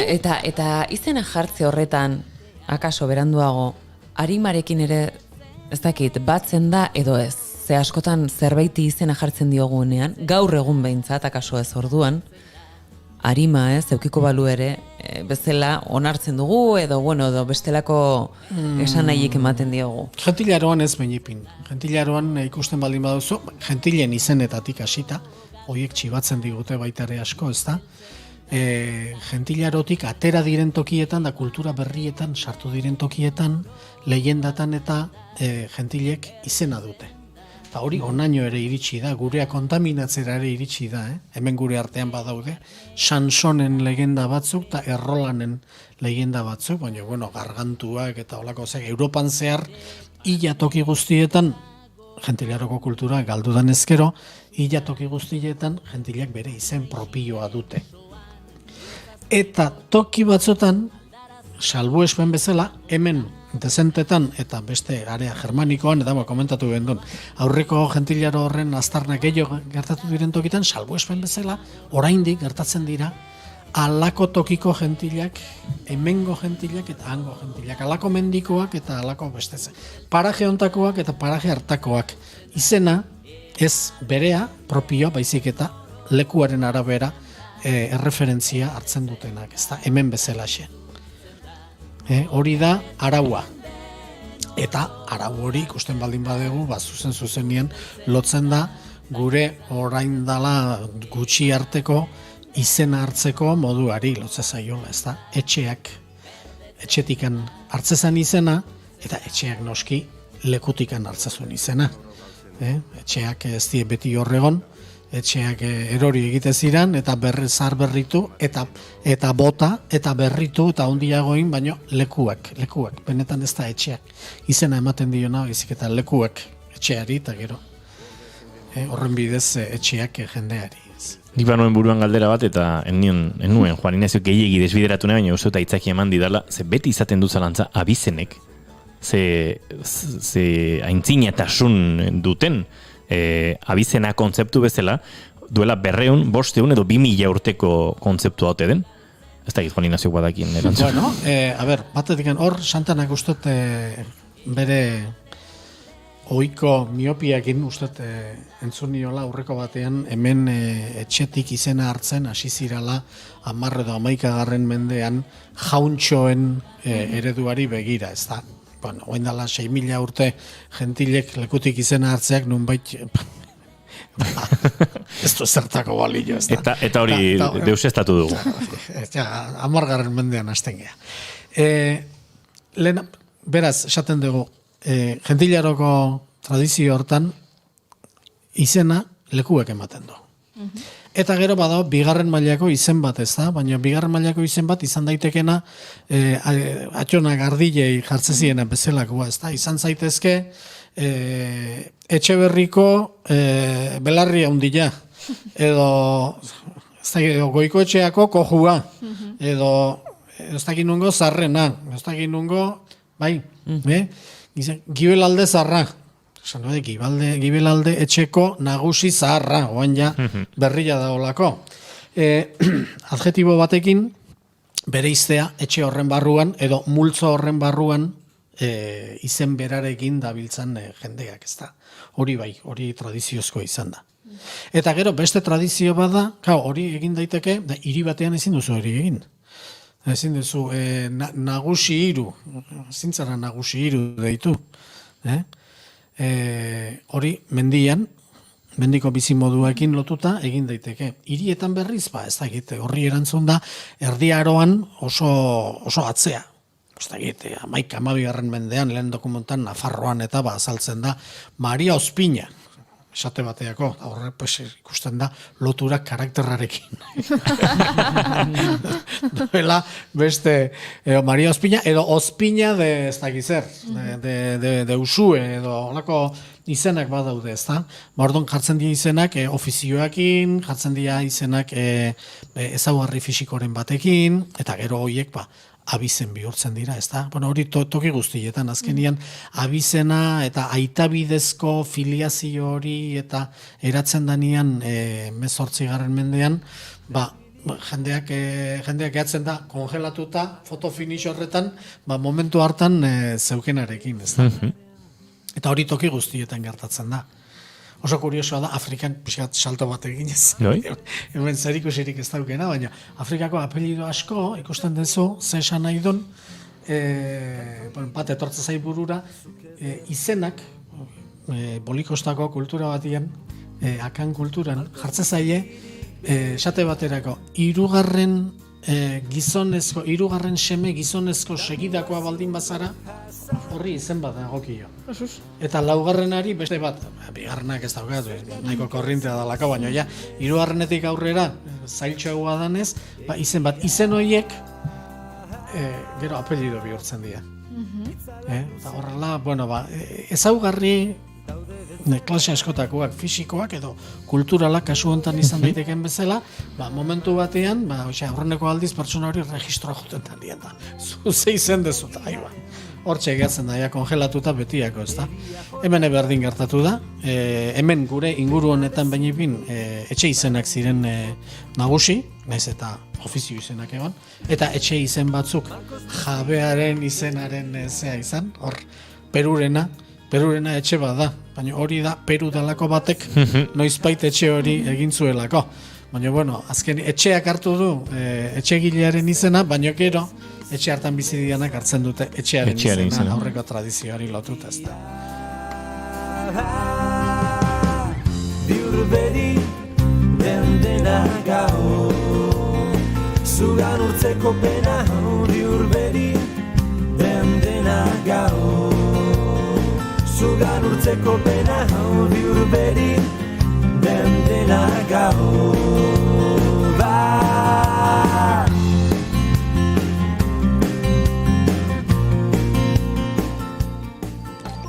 Bueno, eta bukatzeko esatea ez garela bakarrak munduan, Nei asko gusta, zait sentitzea ez garela bakarrak munduan.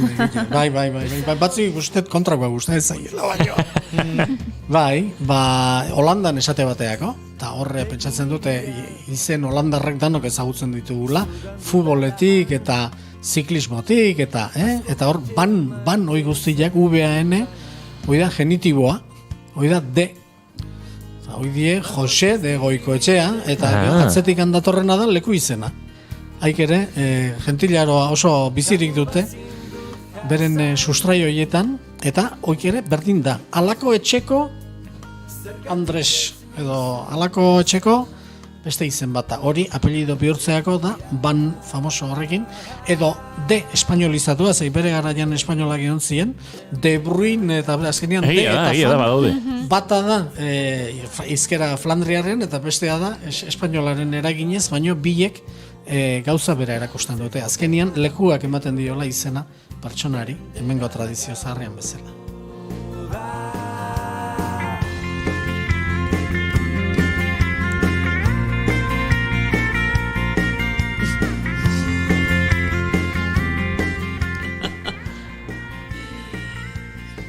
Argentien izenetan ere baditu, Sanson, Gargantua, Tartalo, Errolan. Eta horiek? Bueno, horiek esan duguna, hori da pixka bat beste kulturaren sarreraren adierazgarri bat, ez da? Bueno, eta gentilen izenetan bezala, frontoien izenetan ere bai, ez da? debatea egiten denean, oendikan debatea egiten da. Bueno, oindela urte batzuk egiten ja, ez dago debaterik, ja, izena jartzen diogu, izen propioa toki guztietan, frontoi guztiei, ez da? Leno, anoetako frontoia, gero, ez da, atano hirugarrena. Bueno, hoi, azken finean da, autu kultural bat, eta oso atzera garamatzana, da gure sustraietara garamatzana, ez da? Pertsonaren importantzia, edo taldearen importantzia, edo lekuaren eta paisajearen importantzia, ez da? Zuk esaten baduzu, anoetako estadioa, ari zara lekuari, zaude tradizio, zaharrean, pertsonak ez gehi importanteak, lekuak dira, irauten dutenak, paisajea da irauten duena, horrek merezi du izena, gu azkenian, eltsuak bezala, gau bateko izakiak gara, ez da? Bueno, hortikan alaren ikustut beste fasea pasagea. Anoetako estadiotik pasagea, gero Horma Etxea estadiora, baina guain ja real. Osea, pasagea paisajetik, paisaje izate nagusi, paisajearen elementua izatetik, pertsona izatera nagusi, pertsonan izenekin bataiatzen deanean, eta guain ja, aseguru kompainia, dirua izatera nagusi bataiatzeko garaian, ez da, Katar eta zeak eta real eta blako zeatera iristen geanean, ez da, bueno, gure kulturaren bilakabidearen adierazgarri polita da.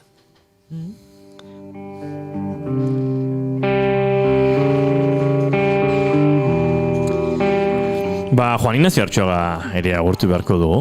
Sismografoa eta lurrikara Lierren kantuanekin, ze Artxoga mendik igarotzen den bakoitzean, sismografoa martxan jartzen da, eta gu konturatu edo ez, alako aktibitate sismikoa antzematen du. Uzten gaitu alde batetik lasai bezala, energetikoki, baina nik uste dela bera alik eta informazio gehien emate aldera, eta dardarizo hori gelditzen da gero Euskal Herri guzti nabaritzen dela. Hori da Juan Ignaziok egiten. Eta gero errua urtegi botatzen diogu.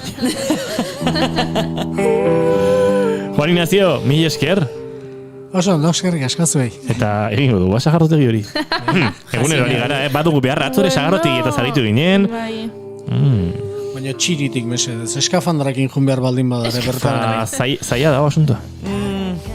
Ez da, gerrez lurtuko. Baina badaude protokolo berriak eta egitasmo berriak eta... Atzo kontatu zizko. Baina txiria joateko ez. Ez, baina beste erabatera sagarrotik ez disfrutatzeko bai. Bai, noski egon nintzala. Bai, barkatu, baina uste nun protokoloak txiria joan izateko, Juan Ignazioren eskara hori zan. Bueno, txiste txiki bat. Badakizu ez zer dan koloa? Koloa? Bai, euskaraz. Ez ba, koloa. Koloa da bozio. Goloa edo koloa, dialektoen euskalkien arabera goloa edo koloa. Hauaren azpiko hau eta puztutzen denean edo. Antura hori, bai, indio jarra bezala jartzen zaizunean hori dana.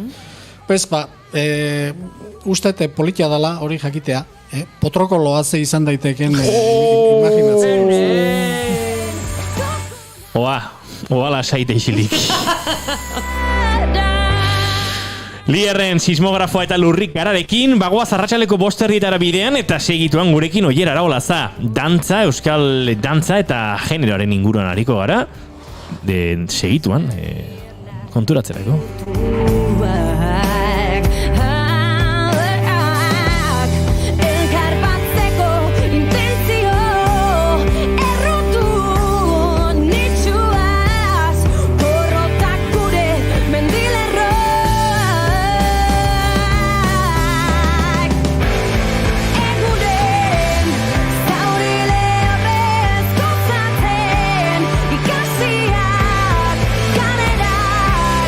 Tic-tac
Bigarrenak ez direlako beti okerragoak, bigarren kafea.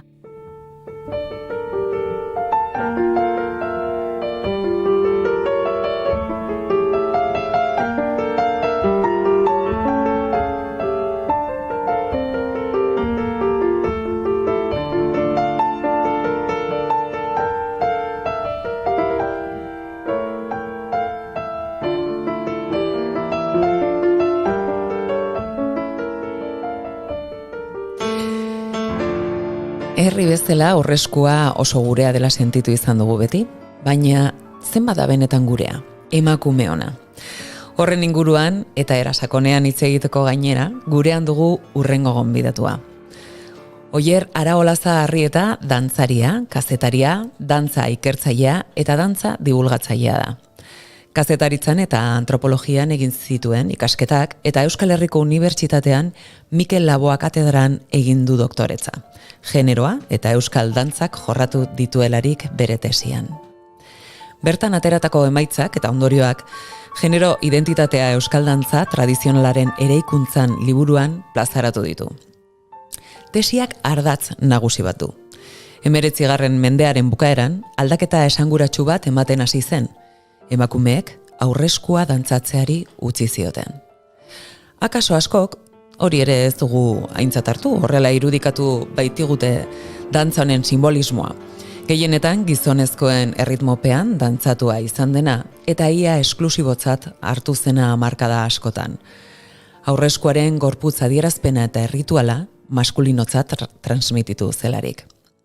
Baina kontrakoa ere eman zen, genero ikuspegi bereizleak Lehen Mundu Gerraren ondoren zabaltzen eta onartzen joan zirenak, arkudantza, sagardantza eta zinta dantzak genero marka femeninoz etiketatu zituzten.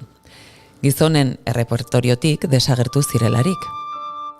Horrek 20. mende hasieran genero kategorizazioan oinarritutako dantzakera eredu bereizgarriak ezartzen joan ziren, eta dantzen sailkapena eta bakoitzari zegozkion dantzakera ereduak eraiki eta indartu ziren.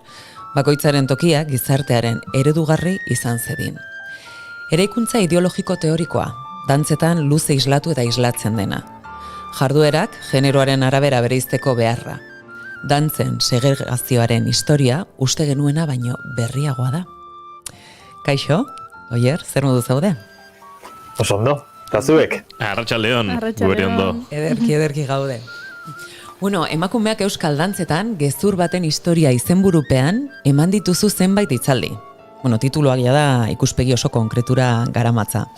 Tesi egiten hasi zinenean, aurkitu zenuena espero zenuen edo ari bati tiraka joan zinen pieza guztiak lotzen?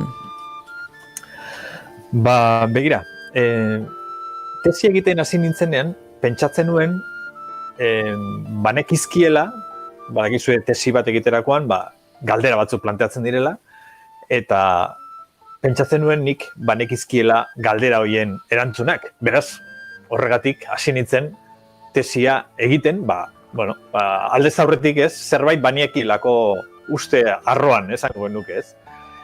Eta niretzat politena izan da, hain zuzen ere, ikerketaren ibilbide horretan, benetan hor ikasi eta ni neuretzat argitu dudala behintzat zer izan den hor gertatu dena, eta nik aldez aurretik pentsatzen nuenarekin zer ikusi gutxi zeukana gainera. Eta hortik zer harritu dizu gehien?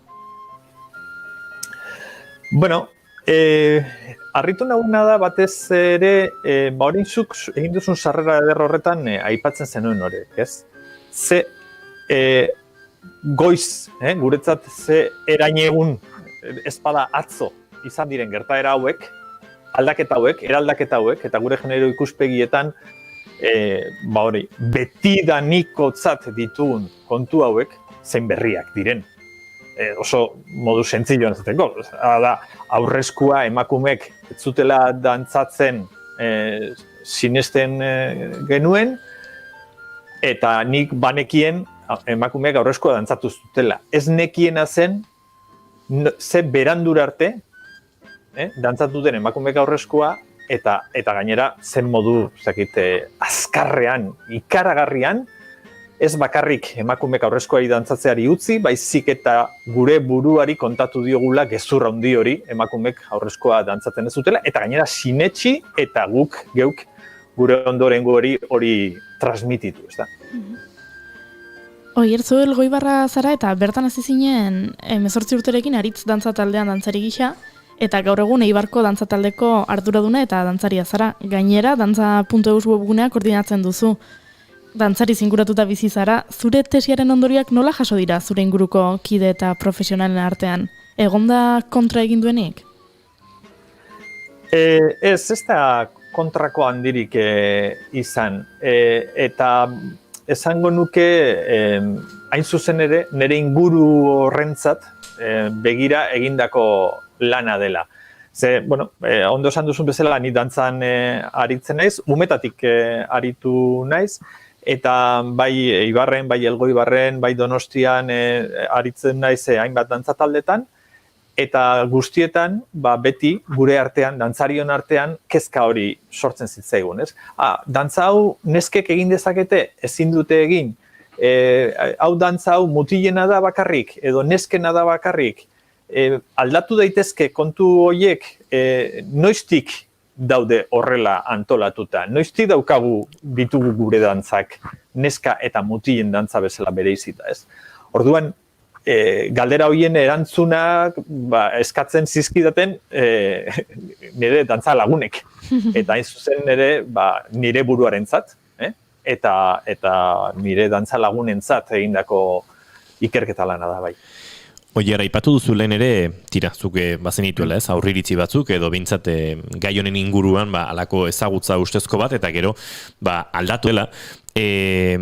Informazioa ere iturri anitzetik tiraka topatu duzue. Nolako izan da bilaketa hori, non zegoen oso iskutuan, oso errez, ze harrigarria bada ez, horrelako tesi bat defendatzen duena gizarteratzea, hainbeste denboraren ostean ez, gertatzea edo. Bai, aitortu behar dut, hau kontu hau orain dela 21 urtea abiatu zela. Eta gainera ez nuen nik abiatu, baizik eta izan dira beste ikertzaile batzuk. Horietan, aitzindaria nire lagun handi bat eta Tolosarra. Fernando Rojo, Udaberri dantza taldeko dantzari izandako, eta gaur egun Lizartzara inguratuta. Eta hango dantza kontuetan ere gertu ibiliko dela sumatzen dut. Eta Fernandok idatzizun, orain 23-24 urte idatzizun artikulu bat, hain zuzen ere emakumeak eta dantzaren inguruan, eta nik harriduraz irakurri nun hori, erabateko ez ustea izan zen niretzat. Eta Fernando ondoren beste hainbat ikertzaiek ere bide hori jorratu dute. Eta azken batean izan da urtez urte, joan dira azaleratzen testigantzak. Testigantzak, hasiera batean bitxikeriak iruditzen zitzaizkigunak, salbuespenak, eta orduan, salbuespen horiek pilatuz, orain dela 5-6 urte pentsatu nun, gai horren inguruan, zegoena, ordura arte ikertuta zegoena bildu, eta pixka bat gehiago, albalitz, barrenerago joanteko asmoarekin, hor abiatu nintzen ikerketan. Baina, bilketa baino gehiago ez nuen aurreikusten egitea. Eta izugarrizko sortea izan dut, nire tesi zuzendariekin, nire Aresti eta Leire Ituarte dira beraiek, eta uste dut tesiaren parte handien bat beraiei zordie dela, baita adibidez egunotan liburu argitaratu duen Bakarne Altonaga ere, personalki ezagutzerik izan ez dudana, baina bere lanak ere irakurriz asko ikasi dut, eta horiei esker ulertu egin dut zer gertatu den. Eta hori izan da pixka bat bien uztarketa.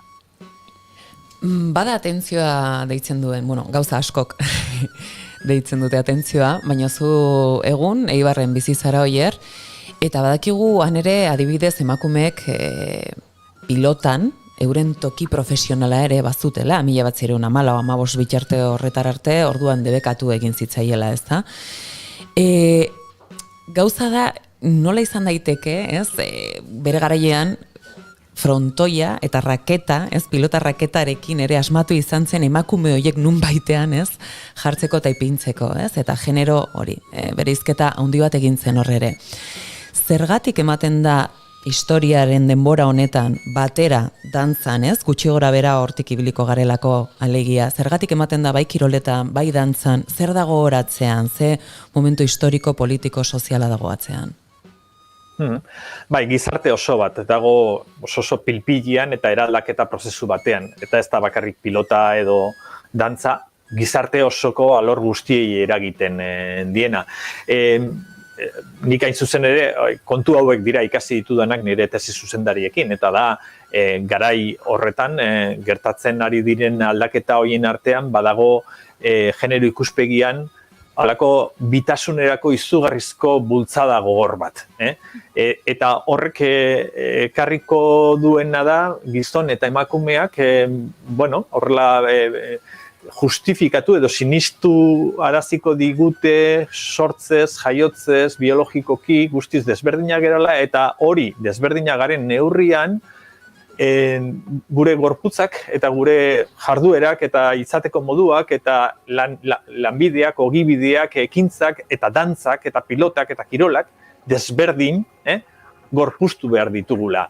Eta beraz, ordura arte, demagun aurreskua zen, berdin zion gizone da emakumeak dantzatu, baina momentu horretatik aurrera, pentsatuko da, ez, aurreskua gizonen dantza da.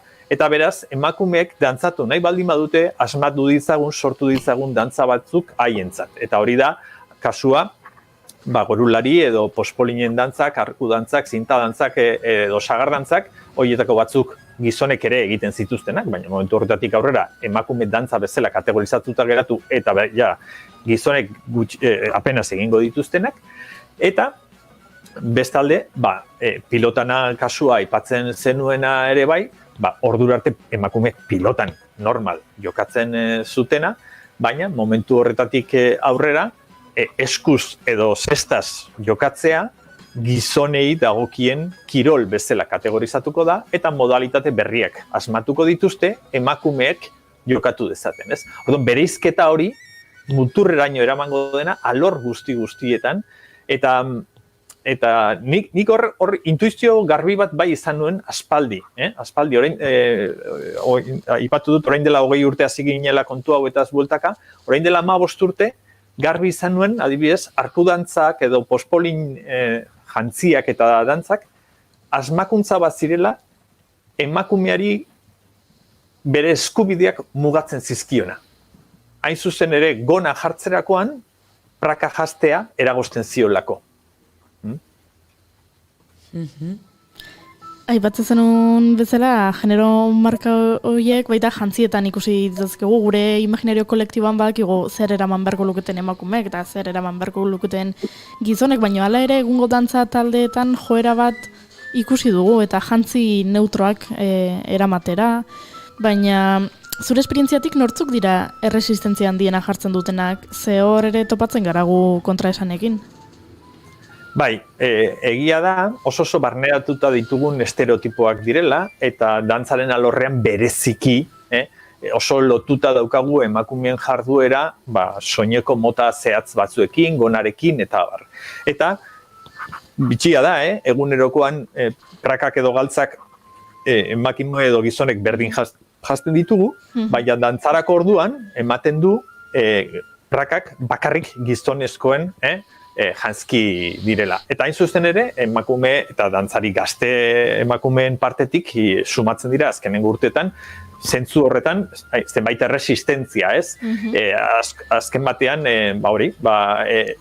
jarraitzen duelako, dantzarako frakak jarraitzen duelako kategoria maskulino barruan ulertua izaten, eta beraz, horrako ezin egona, sortzen zaie hainbat emakumeri, ez dira eroso sentitzen egoera horretan, eta hor badago tensio bat eta kontraesana, baina,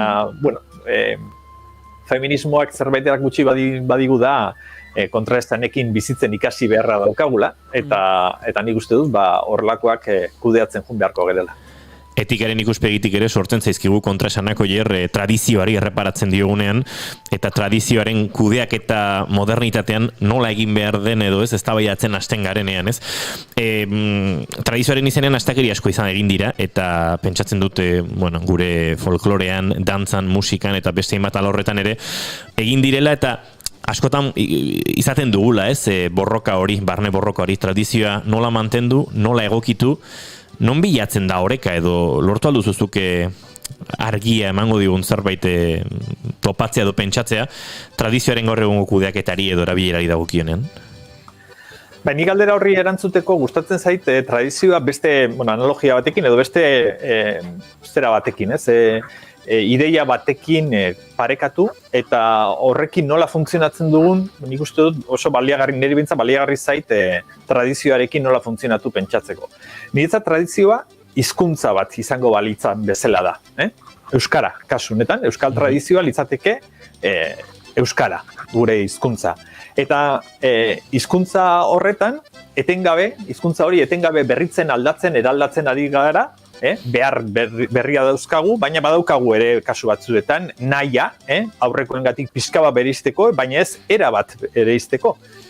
Guztiz bereizten baldin bagera, elkar ulertzeko ezintasuna erabatekoa gertatzen delako. Eta hizkuntzak balio behar du belaunaldien arteko komunikazioa ere posible egiteko.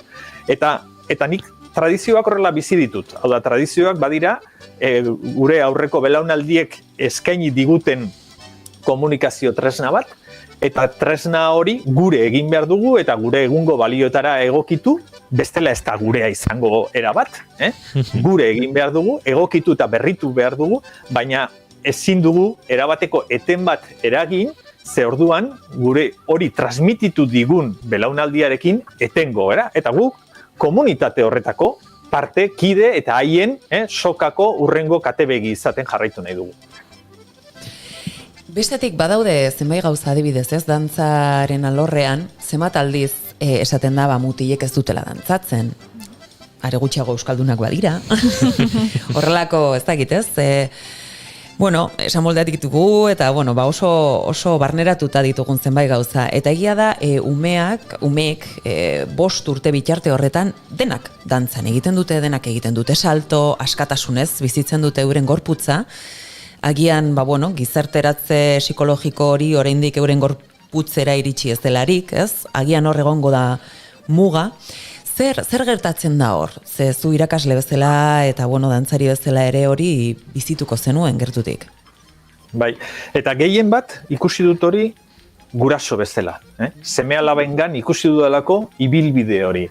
Eta iruditzen zait momentu honetan tragedia bat. Gizarte bezala gertatzen ari zaiguna, maskulinitate eredu nik uste dut zurrun eta estu honekin eta gure gorputzarekiko harreman horretan eta dantzarekiko harremanetan gertatzen ari dena tragedia bada.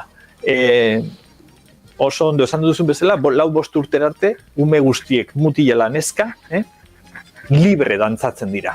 Dantza berez barrutik sortzen zaien behar bada, eta gozatu egiten dute horretan. Baina hain zuzen ere, 4-5 urterekin beraien genero identitatea ezarri gizarte bezala ezartzen diegu genero identitate hori. Ez zekaterna, amaren sabeletik. Gizarteak ezartzen diegu, esaten diegu bakoitzari zer zeran, zu mutila zera, zu neska zera, eta haiek ikusten dute helduen gizartean gizonek nola jokatzen duten eta emakumeek nola jokatzen duten. Eta gizarte honetan, helduek, gizonezkoek ez dute dantza egiten. Beraz, mutil gazteek berehala erabakitzen dute, beraiek gizon izan nahi duten neurrian, ez dutela gehiago dantza egingo hori, emakumeari dagokion jarduera delako. Eta beraiek gizonezkoen dagokien jarduerak egin nahi dituztelako. Beraz, erauzi, eten, baina ez dakit mutilatu egiten automutilazio bada. Automutilazio bada gure buruari egiten dioguna dantza erauziz. Bizitza honetan, kultura guztietan, munduaren historia osoan, zibilizazio guztietan, egin den jarduera, dantza egitea. Behar dugu dantza egin bizitzeko. Eta mutilek erauzi egiten dute bere burutik gizarte guztiaren eraginez. Hori, benetan, nik uste dut, larritzeko kontua dela, arduratzeko kontua da, eta heltzeko gaia lehentasunez datozen urteotan. Jakinaz, psikologikoki ez, ongizate psikologikoa, fisikoa dena, bat doa. Eta hori beti ere, kasu honetan, binariotik, ez, jorratu dugulako gai guzti hau, baina, bueno, guzti honekin onurak egon daitezke edozein pertsonarentzat, alegia gauzak ez direlako, emakume gizon, gauza asko izan daitezkelako, espresio iturriak asko direlako, eta horrela izan beharko luketelako. Azkeneko gomendiorik emango zenuke horrela labur, oier, entzungai dagoen jendeari, adibidez dantzarekiko, nola gerturatu daitezke eta bertan bera utzi ez, askotan hor buruan ditugun eta kalte egiten diguten pentsamolde asko. Gaur egun ez da erreza, gure buruaren irudi publikoak asko baldintzatzen gaituen gizarte batean gaude, lotxaz eta, pixka bat, lotxaz beteta aritzen gara, inauteriak izaten dira, ez? Lotxa horietatik azke golako, pasarte labur bat eskaintzen diguten momentu hori, ez da badezpadakoa, mozorroak gure ohiko nortasunetik askatu, babestu, eta horre beste liberte bate batzuetan, inauterietan, dantza egitea gehiago, beste sasoi batzuetan baino. Nik uste dut, ez naiz ni inori zer egin behar duen esateko, baina batez ere erlasatu egin behar gara, eta gure gorputza sentitu, eta zer baino musika baino gauza ederragorik bizitza honetan, eta biziposa ematen diguna, eta bizitza ematen diguna, utzi musikarari gorputzean sartzen, eta utzi gorputzari libre dantzatzen. Gorputza badaki gu gara, eusten diogunak eta.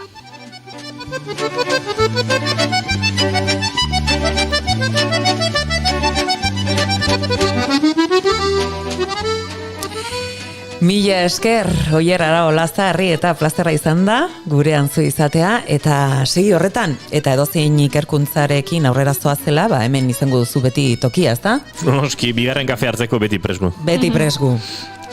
Nahi duzun arte. Eskerrik asko, Oier, izan ondo. Agur.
Bigarrenak ez direlako beti okerragoak, bigarren kafea. Eta kaso dantza egin ezakigu, baina beste modu batera, beste ritmo batzuekin, ze arrasaleko seiak gertu dauzkagu, agurtu barra daukagu iaia gorko saioa, eta ez da plano berik, dantza giroan agurtzea baino. Ez da ikaragarri dantzagarria, baina bada gorputzean nola mugimendua sorrarazten duen musika horietakoa. Ez da dantzagarria? Bai da, ez? Bada. Bai, olatugarria da. Ez da dantzagarria eskuak gora altxata. Baina bai da du, Berde Prato proiektuak Ana Arzuaga tartean dela lagunen kanta argitaratu du duela egun gutxi.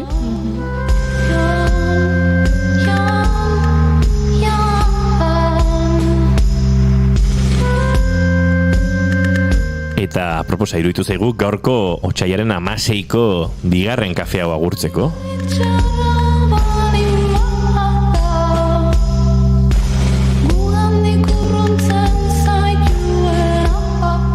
gure elkarrizketa akustikoetarako gonbita luzatu harko diogu. Ai, botako diogu amua. Ba, botako diegu amua, bai, baina guk agurtu egin bartza dituztegu, eta agurtzeko, tira, kantu hau erabiliko dugu. Eta listo. Gaina lagunen kanta da. Bai. Zoragarri, jazta. Beste atxalde lagun artean. Maitena Salinas, datorren aste artera arte. Plazerra. Plazerrutxe izan da. Goiuri, zuri oraindik... Bihar arte. Bihar arte. Abertzen esan bertzen nun. Aste luzea geratzen zaigula aurretik esan nahi nuen. Vale. Bihar arte. Eta zuri entzuleari mila esker horre uinen bestaldean izateagatik. Bihar, plazar baduzue, arratsaldeko 4etan izango gara, zuekin bigarren kafean naiz irratiaren sintonian saio ederra daukagu, Ane Elizegi dator, emakume ikusezin horiek gurera ekartzera, izango dugu musikaren inguruan aritzeko aukera, eta Eli Bujanda dator, bere proiektu berria aurkeztera, bai, beraz. Beti sekretutxo guztia kontatzen dituzu inigo. Entzulek eskertzen dute, batzutan. Batzutan. Izan ondo guztioi, mila esker, Berde Pratoren lagunen kanta honekin, agurtzen zaituztegu. Adio, eskerrik asko.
Keep calm and bigarren kafea.